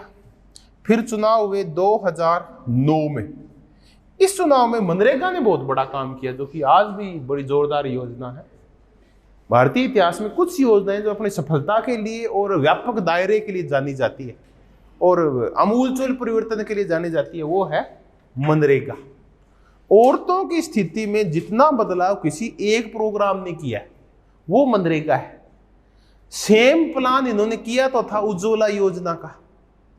अच्छी योजना थी, खूब सिलेंडर बांटे ताकि औरतों की आंखें बच जाए, वरना उनको लकड़ियां इकट्ठी करना यही काम रहता है औरतों का, मुख्य काम होता है ये घर में।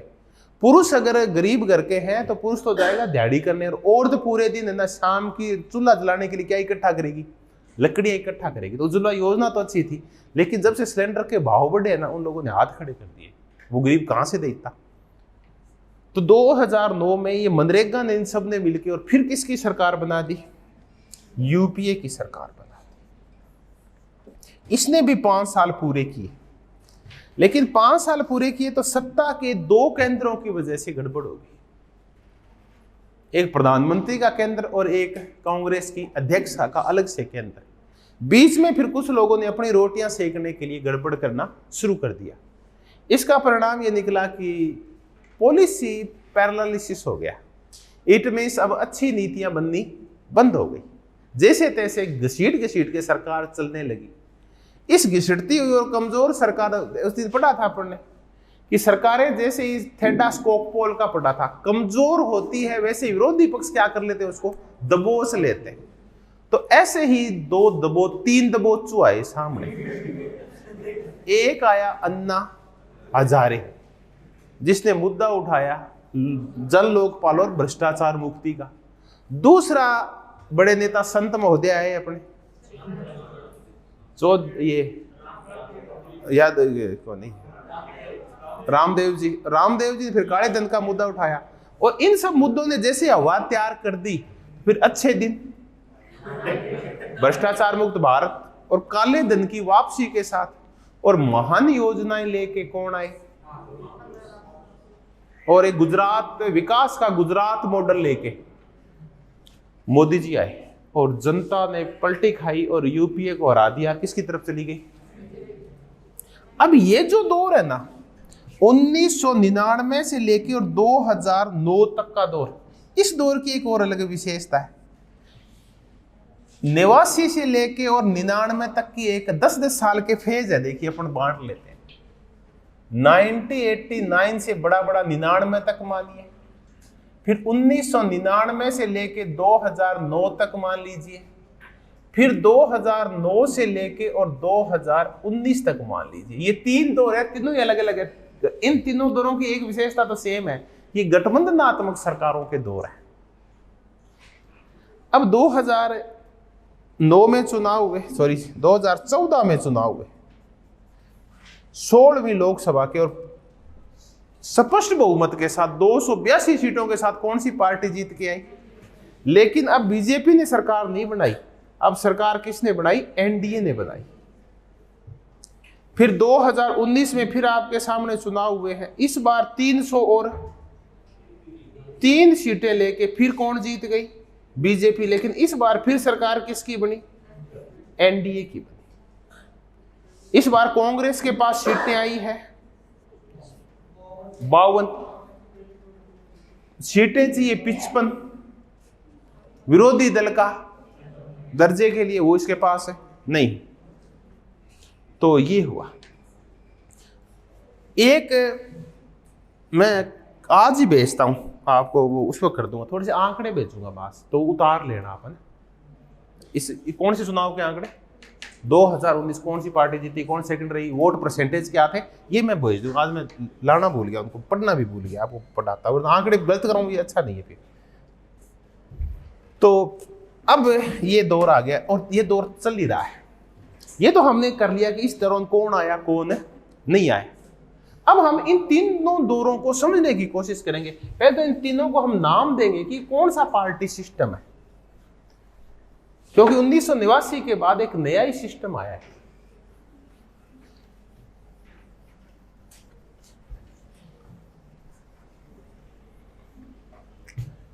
(1989 से लेके और 1999 तक का दौर। पहले इस सिस्टम को नाम क्या देंगे बताओ? अस्थिर सरकारों का दौर है। थोड़े से समय में 6-7 एक प्रधानमंत्री बन जाते हैं। तो एक तो ये दौर तो इन सबके लिए है कि सरकार 1989 के बाद, ये तो एक कॉमन शब्द है, कौन सा? गठबंधन। तो लेकिन इस दौर में गठबंधन कैसे है? अस्थिर है। गठबंधन बनते हैं और टूट जाते हैं। इस दौर की विशेषता है कि जो गठबंधन है वो चुनाव पश्चात है, चुनाव पूर्व नहीं है। तो अस्थिर गठबंधन है, चुनाव पश्चात गठबंधन है। तो ये जो दौर है ये अस्थिर सरकारों का दौर है, अस्थिर गठबंधन का दौर है। 1999 से लेके और 2009 तक ये गठबंधन का दौर है। लेकिन कैसा दौर है? स्थिर सरकारों का दौर है। और अब जो गठबंधन है वो चुनाव पश्चात नहीं बनते, बल्कि गठबंधन चुनाव पूर्व बनते हैं। इस दौर को हम एक नाम और दे सकते हैं, बहुदलीय द्विध्रुवीय व्यवस्था। ये इसको नाम दे सकते हैं। मल्टी पार्टी बायोपोलर सिस्टम, मजेदार सा नाम है, मल्टी पार्टी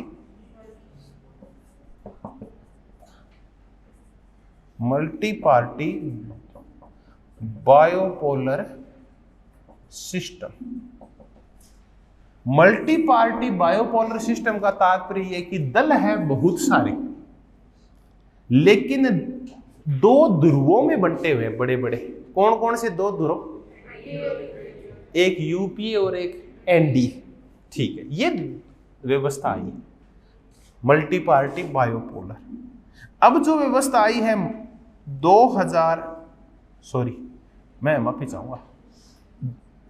तक, 9 तक ही मानेंगे ना, 9 तक फिर 9 से लेके और कब तक? 2019 तक। 14 आया, 19 2 चुनाव आए। इसमें है एक दल को स्पष्ट बहुमत आ रहा है। तो इसको नाम क्या देंगे अपन? स्पष्ट बहुमत वाला लेकिन है क्या ये? गठबंधन सरकार है ये, एक पार्टी स्पष्ट गत वो है। अब इसका नाम कुछ एक पर्टिकुलर भी नाम मेरे समझ नहीं आ रहा, इसको नाम क्या देंगे? क्योंकि अब देखिए इसकी एक विशेषता ये है कि अब गठबंधन नहीं हो तो भी काम चल सकता है, क्योंकि बीजेपी 14 और 19 के चुनाव में स्पष्ट बहुमत लेके आई, 303 लेके आई है, एक बार 282 लेके आई है।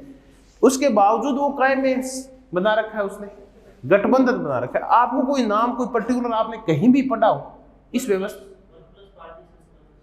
One plus party system. एक बार इसका मैं लिखता हूं, एक बार आप सोच लो, इसके बाद ये सेट बैठेगा क्या? वन प्लस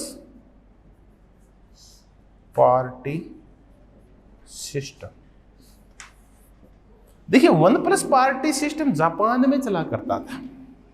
उसमें एक पार्टी को जब स्पष्ट बहुमत नहीं आता था तो एक छोटी सी पार्टी को उसको क्या लेना पड़ता था? समर्थन लेना पड़ता था। तो सर ये नहीं बैठेगा।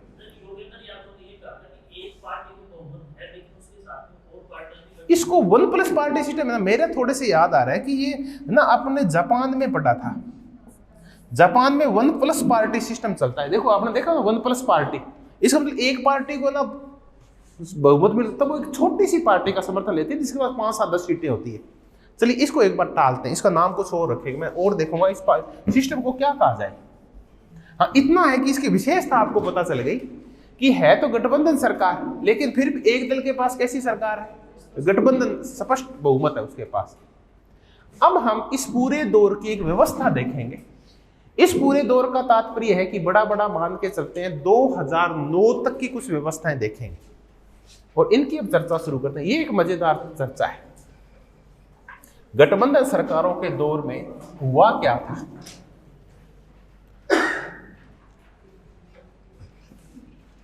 उन्नीस सौ 89 के बाद का दौर।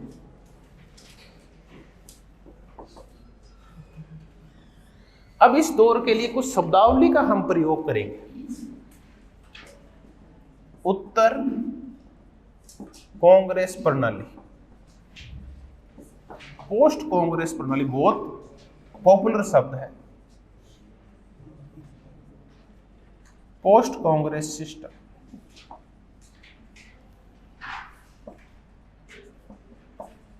लोकतांत्रिक उछाल,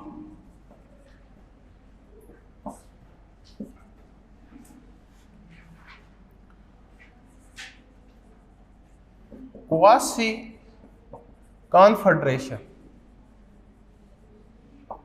क्वासी कॉन्फेडरेशन को बोलेंगे अर्ध परिसंघ,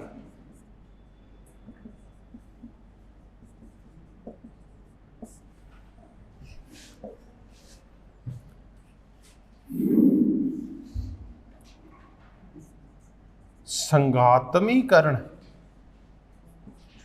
फेडरलाइजेशन। ये टर्म है, बहुत ही मजेदार टर्म है ये। 3M, मंडल, मंदिर और मार्केट।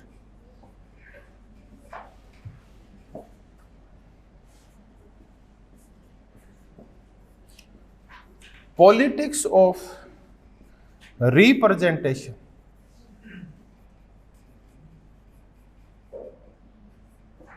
पॉलिटिक्स ऑफ रिप्रेजेंटेशन और क्षेत्रीय दल और मौन क्रांति, साइलेंट रिवॉल्यूशन। आगामी चर्चा अपन इनके चारों ओर केंद्रित करते हैं। 1989 के बाद क्या क्या हुआ इसकी बात करते हैं।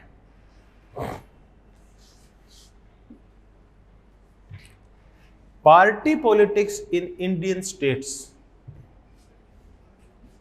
पोस्ट कांग्रेस पॉलिटी, एक पुस्तक आई हुई है।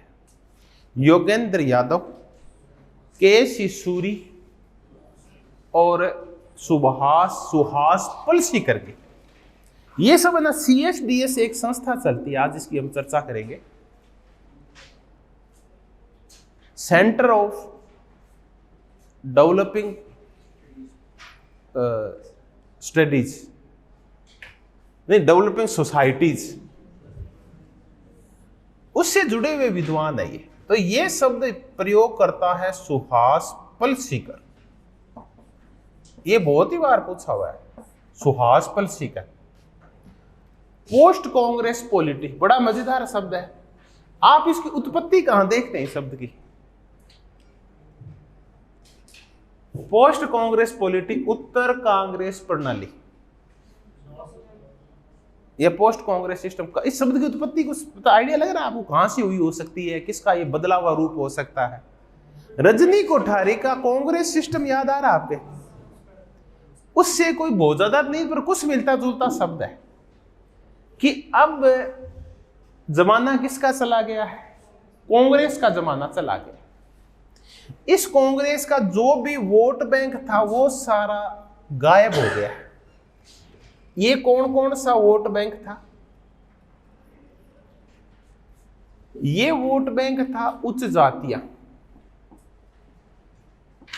क्योंकि कांग्रेस में बहुत लंबे समय तक प्रतिनिधित्व तो सिर्फ किसका रहा? उच्च जातियों का रहा। मुख्यमंत्री वगैरह बड़े पद हमेशा ही उच्च जातियों के पास थे। दूसरा था को ये मुस्लिम,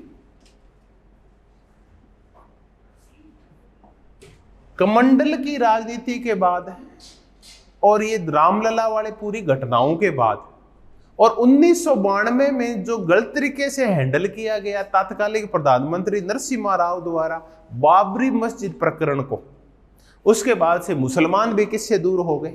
कांग्रेस से। 1992 के बाद की घटनाएं। तीसरा, ये जो एक कंसेप्ट चलता है ग्राहकवाद, ग्राहकवाद का कंसेप्ट ये कहता है, इसका है, मैं बता रहा हूं, मायरन वीनर का।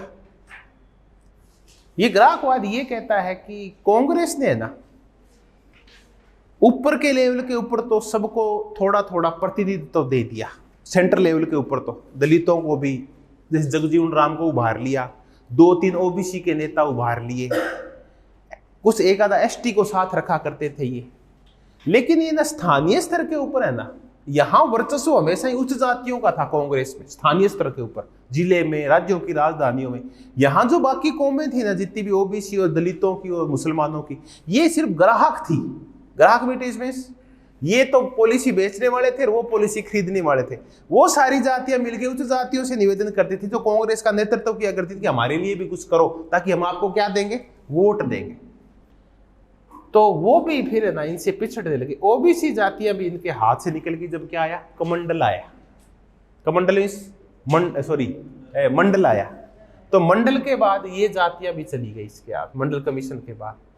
और जब मायावती का उभार हुआ, साइलेंट रिवॉल्यूशन वगैरह हुई, तो कौन चली गई इसके हाथ से? दलित भी चले गए। तो कांग्रेस को सारे छोड़ के चले गए। उच्च जातियां गई कमंडल की वजह से, हिंदुत्व की लहर की वजह से जो बीजेपी ने खड़ी की। मुस्लिम गए गलत तरीके से हैंडल करने की वजह से, राम मंदिर वाले उस पूरे प्रकरण में। ओबीसी गई मंडल कमीशन की वजह से, जो उसको आरक्षण दिया गया। और दलित गए बसपा की वजह से। तो सारी जातियां उत्तर कांग्रेस पॉलिटी आ गई है। अब ये कांग्रेस पॉलिटी में क्या हुआ करता था आप बताओ? सारे मूर्ख और धूर्त, सारी जातियां, सारे विचारधाराएं कहां आराम पाया करती थी? छाता पार्टी के नीचे। अब याद आ गया ना? अब ये है पोस्ट कांग्रेस पॉलिटी। अब कांग्रेस के पास कुछ भी नहीं है, सब छोड़ के उसके छाते के नीचे से भाग गए हैं। अब इंद्रधनुष में कोई ज्यादा रंग नहीं है। ये हुआ लोकतांत्रिक उछाल। ये एक बड़ा मजेदार शब्द है, डेमोक्रेटिक अपर्चस। इस शब्द का प्रयोग करता है योगेंद्र यादव।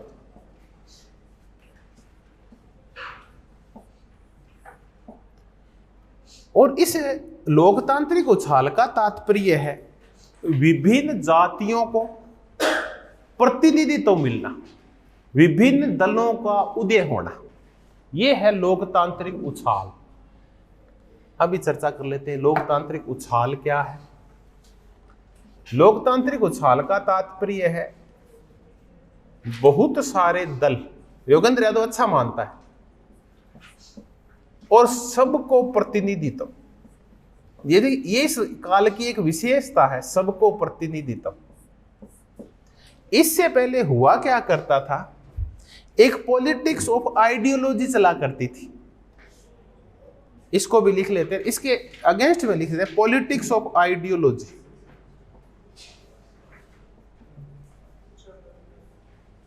विचारधारा की राजनीति जब चला करती थी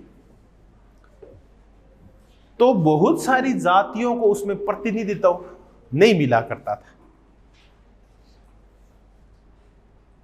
दलित भी अपने हित विचारधारा के नाम पे समर्पित कर देते थे, किसान भी अपने हित विचारधारा के नाम पे समर्पित कर देते थे। फिर आए ना जब 1989 के बाद का दौर, तो उन्होंने कहा कि हमें पॉलिटिक्स ऑफ आइडियोलॉजी को पसंद है नहीं है। इस पॉलिटिक्स आइडियोलॉजी के जाने का तात्पर्य है कि जो मध्यम मार्गी एक विचारधारा थी, एक समाजवादी टाइप विचारधारा थी, किसकी, कांग्रेस की, वो गायब हो गई। कम्युनिस्ट धीरे धीरे हाशिए पर चले गए, क्योंकि वो लोग आइडियोलॉजी से प्रेम नहीं करते हैं। हर जाति चाहती है कि मुझे क्या मिले, प्रतिनिधित्व मिले। तो पहले लोगों की पहचान विचारधारा के आधार पर हुआ करती थी, हम यही करते हैं। अब बताओ 90 के बाद वैश्विक स्तर पे क्या हुआ था, आप बताओ। पॉलिटिक्स ऑफ आइडियोलॉजी चली गई, कौन खत्म हो गया, यूएसएसआर खत्म हो गया, तो कौन चले गए, ये साम्यवाद चला गया।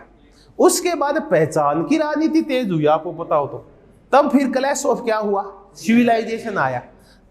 तब हर एक जाति, हर एक धर्म, हर कबीला अपनी स्वतंत्र पहचान के लिए पीछे की ओर चलने लगा, दक्षिणपंथी होने लगा। तो वो अपनी धर्म और जातियों में पहचान खोजने लगा।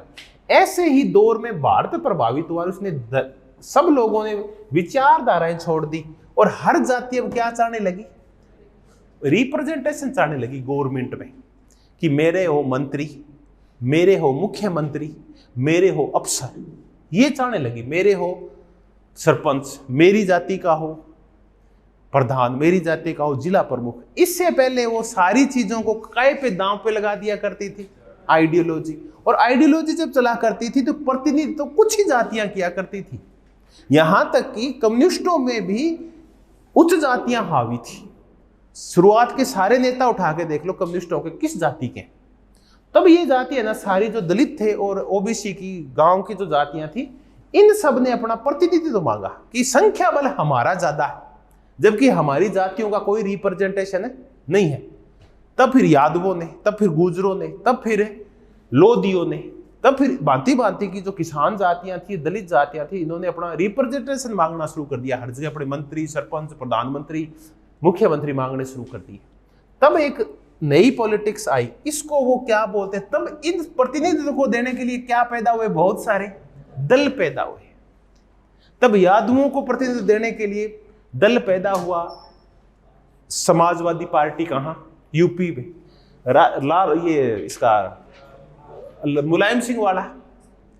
राजद कहां पैदा हुआ, बिहार में, ठीक है। तब और जाटों को प्रतिनिधित्व देने के लिए फिर ये खड़े हुए सारे, इनेलो वगैरह ये खड़े हुए, ये मजबूत हुए। या फिर ये इसका खड़ा हुआ चौधरी चरण सिंह वाले बेटे वाला पार्टी, ये खड़ी हुई। तो ऐसे ना बहुत सारे दल खड़े हो गए नए नए। दलितों को देने के लिए मायावती एक प्रतिनिधित्व देने के लिए खड़ी हुई भी, ये रिप्रेजेंटेशन दूंगी मैं दलितों को। तो ये मुद्दा शुरू हुआ। इसको वो व्यक्ति क्या बोलता है, योगेंद्र, लोकतांत्रिक उछाल बोलता है। लोकतांत्रिक उछाल का मतलब है कि अब हर जाति राजनीति में सक्रिय हो गई है। हर जाति अपना क्या ढूंढ रही है, रिप्रेजेंटेशन ढूंढ रही है भी, कैसे न कैसे हमारे भी प्रतिनिधि हो। तो जो जातियां सिर्फ ग्राहक हुआ करती थी कभी, वो जातियां अब सत्ता में क्या मांग रही है, हिस्सेदारी मांग रही है। वो किसान जो संख्या बल में भारी थे, उनको ना 89 के बाद समझ में आया कि हमारा भी कोई वजूद है और हम भी सरकार में हिस्सेदारी कर सकते हैं। तब उन्होंने अपने मुख्यमंत्री बनाना शुरू किया। ये जो नए नए और आपको जो ओबीसी और दलितों के मुख्यमंत्री दिखाई दे रहे हैं, ये कौन सी राजनीति के तहत है, लोकतांत्रिक उछाल के तहत। इसने बहुत सारे फिर किसान नेता पैदा किए, दलित नेता पैदा किए। तो ये अब दो चीजें जुड़ गई है। लोकतांत्रिक उछाल आया 89 के बाद, जातियों की राजनीति शुरू हुई, दलितों की राजनीति शुरू हुई, पिछड़ों की राजनीति शुरू हुई, किसानों की राजनीति शुरू हुई, और पॉलिटिक्स ऑफ आइडियोलॉजी से क्या होगी? पॉलिटिक्स ऑफ रिप्रेजेंटेशन होगी। हर जाति अपना नेता ढूंढने लगी, नेता तैयार करने लगी। तो ये मुद्दा भी इसके साथ ही पूरा हो गया। तो अब योगेंद्र यादव के अकॉर्डिंग ये जो बहुत सारे दल बने हैं, बहुदलीय व्यवस्था अच्छी है या बुरी है? अच्छी है, क्योंकि जितने ज्यादा दल होंगे हर एक जाति को उतना ही ज्यादा क्या मिलेगा? प्रतिनिधित्व मिलेगा। पहले कांग्रेस प्रतीकात्मक प्रतिनिधित्व उभारा करती थी, एक प्रतिनिधित्व उभार लेती थी दलितों में, एक उभार लेती थी बड़ी जातियों में, ऐसे करके 5-7 नेता उभारा करती थी। वो एक मुसलमानों का नेता रख लिया करती थी। ये 5-7 नेता रखने के बाद बाकी सारे हजारों पद थे वो कुछ जातियों के पास हुआ करते, उस जातियों के पास। अब इन्होंने क्या किया? अपने अपने दल बना लिए सब जातियों ने। तब कांग्रेस का क्या हो गया? सफाया हो गया, क्योंकि अब ये प्रतीकात्मक प्रतिनिधित्व से तैयार दी हुई, ये अपना पूर्ण प्रतिनिधित्व चाहने लगे कि हमें तो फुल फ्लैश काम चाहिए। अब ये जो छोटे छोटे पद दे के बुढ़ा के रखते हो ना, ये नहीं चलेगा। तभी तो कांग्रेस साफ हो गई। तो ये आया लोकतांत्रिक उछाल। अब एक और मजेदार चीज हुई, इन पे चर्चा कर लेते हैं, क्षेत्रीय दलों के ऊपर। क्षेत्रीय दल बहुत सारे ऊपर हो गए। इन क्षेत्रीय दलों के उभार का परिणाम क्या निकला? कि संघ मजबूत हो गया। अब कोई भी सरकार ऐसी नहीं थी जो क्षेत्रीय दलों के बगैर क्या बना ले? सरकार बना ले। 13 दलों की सरकार बनी, तो बीजेपी एक थी कि कौन सी पार्टी? National party. बाकी सारे दल कौन से थे? क्षेत्रीय दल। तो ये ममता बनर्जी की पार्टी, चंद्रबाबू नायडू की पार्टी, AIDMK और DMK, असम गण परिषद, अकाली दल, इनेलो, रालोद, राजद, यूनाइटेड, ये जनता दल U, जनता दल S, ये सारे कौन सी पार्टियां? ये सब क्षेत्रीय पार्टियां हुआ करती थी। इन सब के बगैर अब सरकार बनाना क्या हो गया? मुश्किल हो गया। तो क्षेत्रीय दलों का महत्व बढ़ा, और इन क्षेत्रीय दलों ने फिर प्रतिनिधित्व की राजनीति, पॉलिटिक्स ऑफ रिप्रेजेंटेशन को बढ़ावा दिया या कम किया? बढ़ावा दिया। हर जाति ने अपना रिप्रेजेंटेटिव तैयार कर लिया, अपने नेता तैयार कर लिए, हर एक जाति ने। तो क्षेत्रीय दलों का महत्व बढ़ा। इस क्षेत्रीय दलों के महत्व से एक तो पॉलिटिक्स ऑफ रिप्रेजेंटेशन होने लगी, प्रतिनिधित्व की राजनीति ज्यादा मजबूत होने लगी, अपने आप प्रतिनिधियात्मक लोकतंत्र और मजबूत हुआ। मैं एक शब्द लिखता हूं, प्रतिनिधियात्मक लोकतंत्र। मैं ये कह रहा हूं 1989 के बाद ये मजबूत हुआ है। आप बताओ कैसे? मैं कह रहा हूं प्रतिनिधियात्मक लोकतंत्र 1989 के बाद मजबूत हुआ है।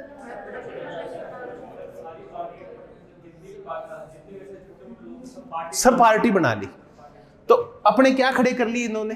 प्रतिनिधि खड़े कर लिए। तो प्रतिनिधियात्मक लोकतंत्र मजबूत हुआ। पहले बाकी पार्टियां ग्राहक हुआ करती थी और कुछ ही पार्टियां नेतृत्व किया करती थी, वो था प्रतिनिधियात्मक लोकतंत्र मजबूत हुआ।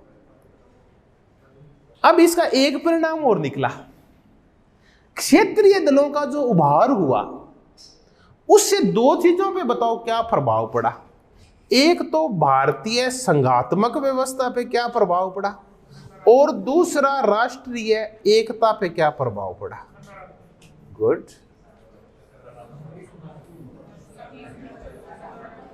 विरोधी आवाजें उठना भी जरूरी है। देखिए ये दोनों ही मजबूत हुए।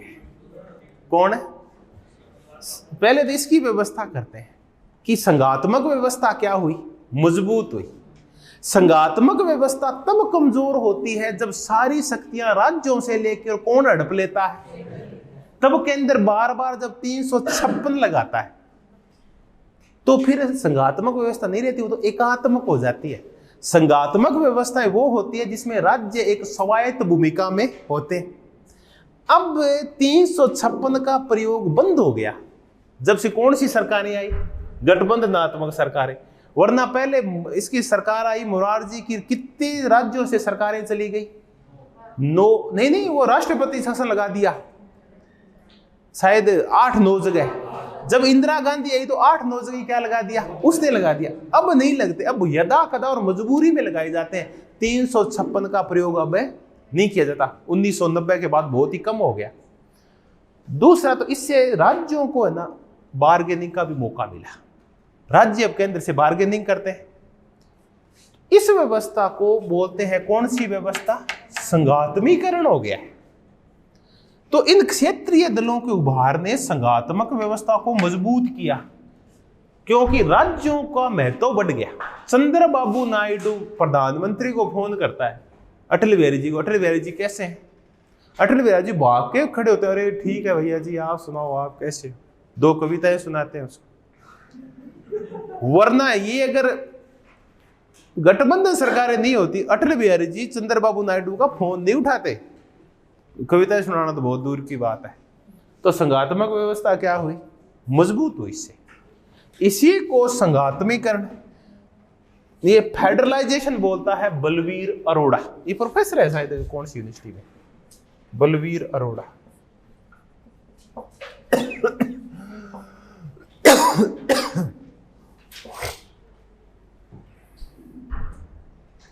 अब देखें राष्ट्रीय एकता पे क्या फर्क पड़ा, ये मुद्दा बताओ। क्षेत्रीय दलों के उभार ने राष्ट्रीय एकता को कमजोर किया, मजबूत किया?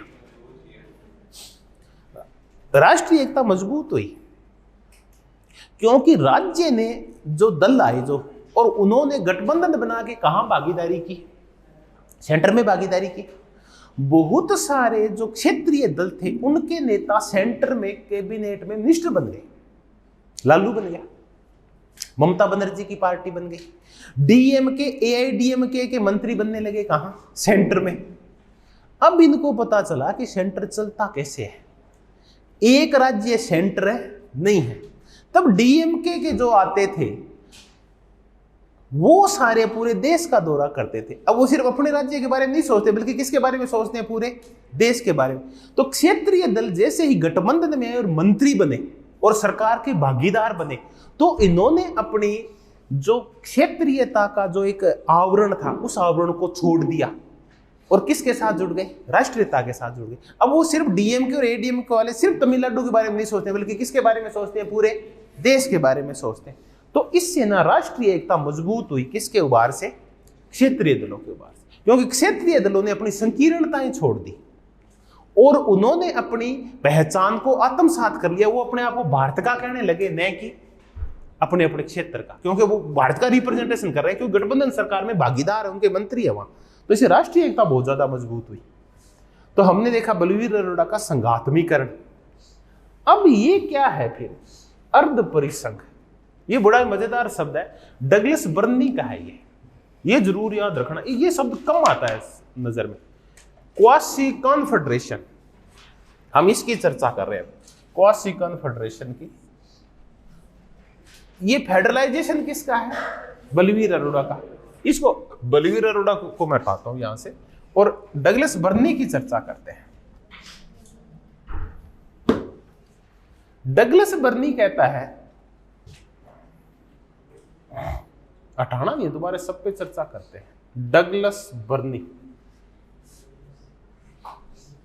इसकी पूरी लाइन ये है कि अब वो व्यवस्था नहीं है जिसको क्वासी फेडरेशन कहा जाता था, बल्कि कौन सी व्यवस्था आ गई है? क्वासी कॉन्फेडरेशन आ गया।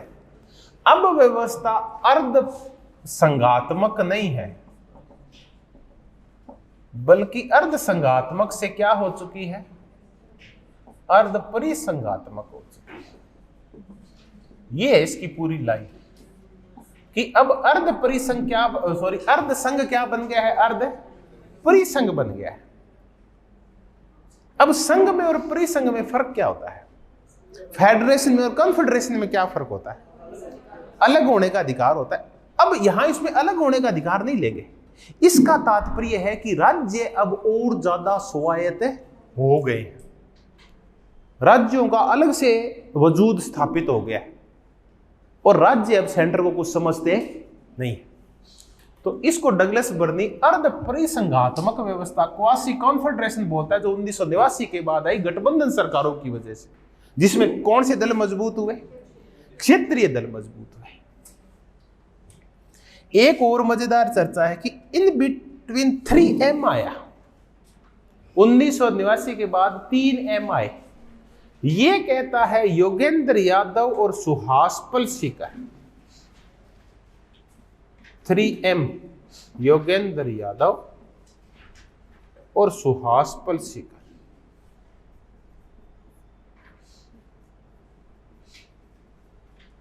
अब इनकी चर्चा करते ही मुद्दा समझ में आ जाएगा। काय की राजनीति आई, मंडल की राजनीति आई। मंडल समझ गए, बिंदेश्वरी प्रसाद मंडल की ओबीसी को आरक्षण देने की रिपोर्ट।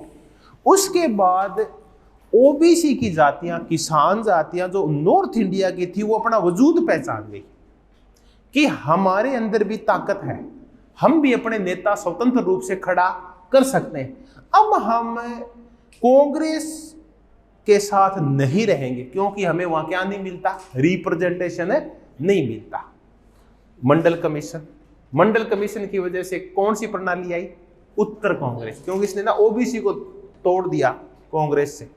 मंदिर आया, यानी कमंडल की राजनीति आई। इस मंदिर की राजनीति को हम कौन सा बोलते हैं, मंडल और कमंडल। कमंडल तो महात्मा जी रखते हैं, इसका मतलब धार्मिक राजनीति आई।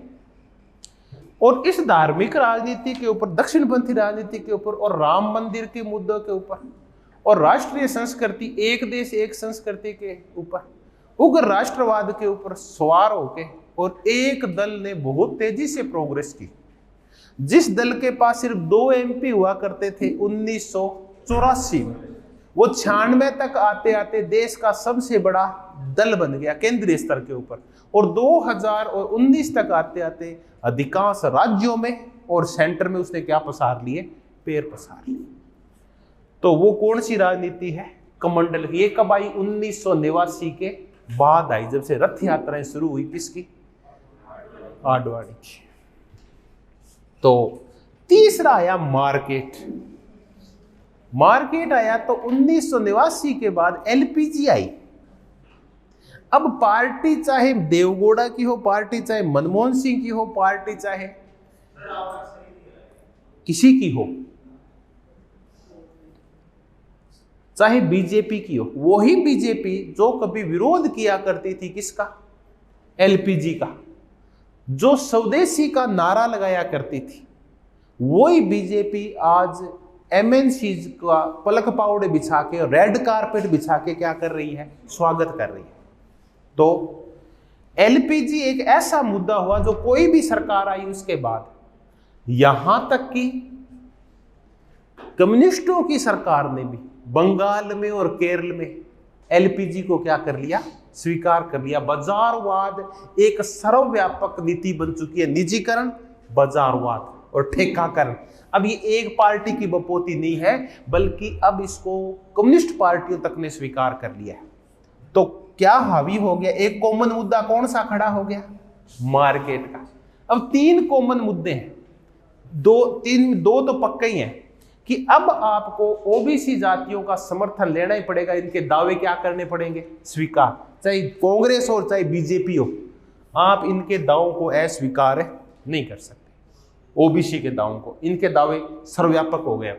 दूसरा, कौन सी चीजें सर्वव्यापक हो गई है, मार्केट। आप चाहे कोई आइडियोलॉजी हो, आपको भूमंडलीकरण, वैश्वीकरण और निजीकरण का समर्थन करना ही पड़ेगा। चलिए, तो 3 M आए, कौन बोले, योगेंद्र यादव और सुहास पलसीकर।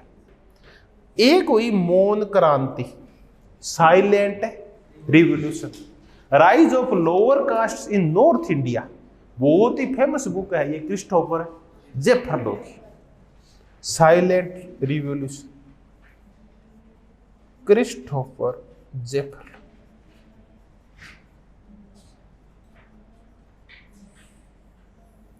और वास्तव में शब्द जोरदार गढ़ा है, पहले कहीं गढ़ा हुआ है शब्द, पहले वेस्टर्न में चलता है कहीं कहीं। मैंने ये किताब और पढ़ी ऐसी है, लिखाई भी थी शायद पहले आपको कहीं। मौन क्रांति, मौन क्रांति का तात्पर्य है कि समाज में कोई हिंसा नहीं हुई, और देखते ही देखते सत्ता एक जाति से निकल के कौन सी जाति के पास चली गई, दूसरी जातियों के पास चली गई। 1989 के बाद नॉर्थ इंडिया में कौन सी क्रांति हुई है, मौन क्रांति हुई है। क्रांति का तात्पर्य यह होता है जब सत्ताएं बदल जाती है,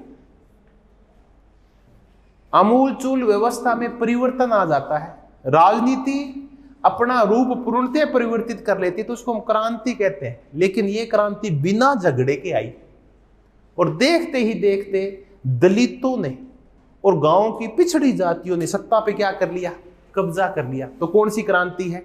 मौन क्रांति। क्रांति का तात्पर्य कब्जा करना, सत्ता के ऊपर आमूलचूल परिवर्तन करना। क्रांति तो हुई है, सत्ताएं बदल गई है, सत्ताधीश बदल गए हैं, लेकिन क्रांति है कैसी? साइलेंट है, मौन क्रांति है। बहुत ही फेमस शब्द है किसका? क्रिस्टोफर ज़ेफिर का। तो ये सारा कुछ हुआ किसके बाद? 1989 के बाद। ये कुछ मजेदार घटनाएं हुई। उत्तर कांग्रेस प्रणाली किसकी है? सुहास पलसीकर की। क्वासी फेडरेशन किसका है? डगलस बर्नी का। सॉरी, क्वासी कॉन्फेडरेशन, अर्ध परिसंघ। लोकतांत्रिक उछाल किसका है? योगेंद्र यादव का। 3M किसके हैं? योगेंद्र सुहास पलसीकर के। संघात्मीकरण किसका है? बलवीर अरोड़ा का। ठीक है, बाकी तो ठीक हो गया। तो लोकतांत्रिक उछाल भी होगी। ये हमने दौर किया 1989 के बाद का दौर। अभी कुछ नई पुस्तकें आएगी ना, ये दौर चर्चा करेगी 1914 के बाद का दौर। 2014, मैंने क्या बोल दिया? 1914 क्या? 2014 के बाद के दौर की चर्चा होगी। ये दौर है ना, ये जातियों का दौर नहीं है। ये दौर किसका है? धर्म का दौर है। इस दौर की विशेषता है कि ये जातियों का नहीं बल्कि धर्म का दौर है। इस धर्म के दौर में जो कमजोर हुई है जो चीज, वो कौन सा लोकतंत्र कमजोर हुआ है? प्रतिनिधियात्मक लोकतंत्र इस दौर में कमजोर हुआ है, क्योंकि बहुत सारी जातियों के जो प्रतिनिधि थे वो साफ हो गए। मायावती साफ हो गई। ये जितनी भी किसान दलों की जो भी पार्टियां थी और मुख्यमंत्री बना करते थे, ये सारे क्या हो गए हैं? साफ हो गए। क्योंकि अब ओबीसी जातियों को और दलित जातियों को एक बार मोबिलाइज करके, उनको इकट्ठा करके, और उनकी पहचान बदली जा रही है। और ये कहा जा रहा है कि तुम्हारी पहचान का दायरा व्यापक है। तुम जातियां नहीं हो, बल्कि जातियों से बढ़ के तुम एक धर्म हो। तो तुम्हारी पहचान अब आगे से क्या होगी? धार्मिक होगी। अब जब पहचान किसी भी जाति की व्यापक कर दी जाती है, तब उन जातियों को हमेशा ही क्या होता है? नुकसान होता है। क्योंकि अब आपकी जातीय पहचान खत्म हो गई है और धार्मिक पहचान जब कायम हो रही है, तो दायरा तो व्यापक हो गया है, लेकिन अब आपके प्रतिनिधि तो जाता रहा। परिणाम ये निकलता है कि जो कभी किसने किया था? कांग्रेस ने किया था। सेम हालात जातियों की अब किस में हो जाएगी? बीजेपी में। ये जो भी ओबीसी और दलित जातियां हैं, इनके प्रतिनिधि अब क्या होंगे? धीरे धीरे गायब हो जाएंगे। फिर एक दिन वो प्रकरण आएगा जब हम पढ़ रहे हैं उत्तर कांग्रेस प्रणाली। फिर ये जातियां अपना वजूद ढूंढेगी। दलितों ने वजूद ढूंढना शुरू कर दिया है। फिर आएगी एक पोस्ट बीजेपी सिस्टम। चलिए, तो व्याख्याएं करते हैं। व्याख्याएं चलती रहनी चाहिए, देखते हैं क्या होता है। अब आएगी तब देखेंगे, है ना। मैंने भविष्य की घोषणा कर दी। चलिए, कभी देखिए, अपन फिर चलते हैं। अपन चलते हैं क्रिस्टोफर लेने के पास। अंतिम चर्चा है। क्रिस्टोफर लेने ये कहता है यूनिपोलर इल्यूजन, एक ध्रुवीय विश्व का भ्रम। यही तो है, एक ध्रुवीय विश्व का भ्रम। कोई ताकत जब सुपर होती है, कोई भी जब सुपर पावर टॉप पे होती है, तो उसको ये नहीं लगता कि कभी खत्म भी होगी। जब अंग्रेज अपने ऊपर राज किया करते थे और पूरे संसार के ऊपर जब ईस्ट से लेकर वेस्ट तक जब महारानी का सिक्का चला करता था, किसने सोचा था क्या कि अंग्रेज ऐसी थर्ड क्लास और तृतीय दर्जे की शक्ति हो जाएगी? किसने सोचा था? नहीं सोचा था किसी ने। यूरोप में उसका वजूद नहीं होगा, वो वजूद तलाशेगी यूरोप के अंदर ही, और वो भागेगी किसको छोड़ के? एक दिन ईयू को छोड़ के। खत्म हो गई। आज से 15 साल पहले जब 2001 और 3 के इराक और वो वार चल रहे थे और 2007-8 की मंदी नहीं आई थी, तब किसने सोचा था कि अमेरिका कहां जाएगा? नीचे आ जाएगा। तो एक भ्रम होता है अपना। कि जो एक बार महाशक्ति बन गया वो हमेशा ही क्या रहेगा, महाशक्ति।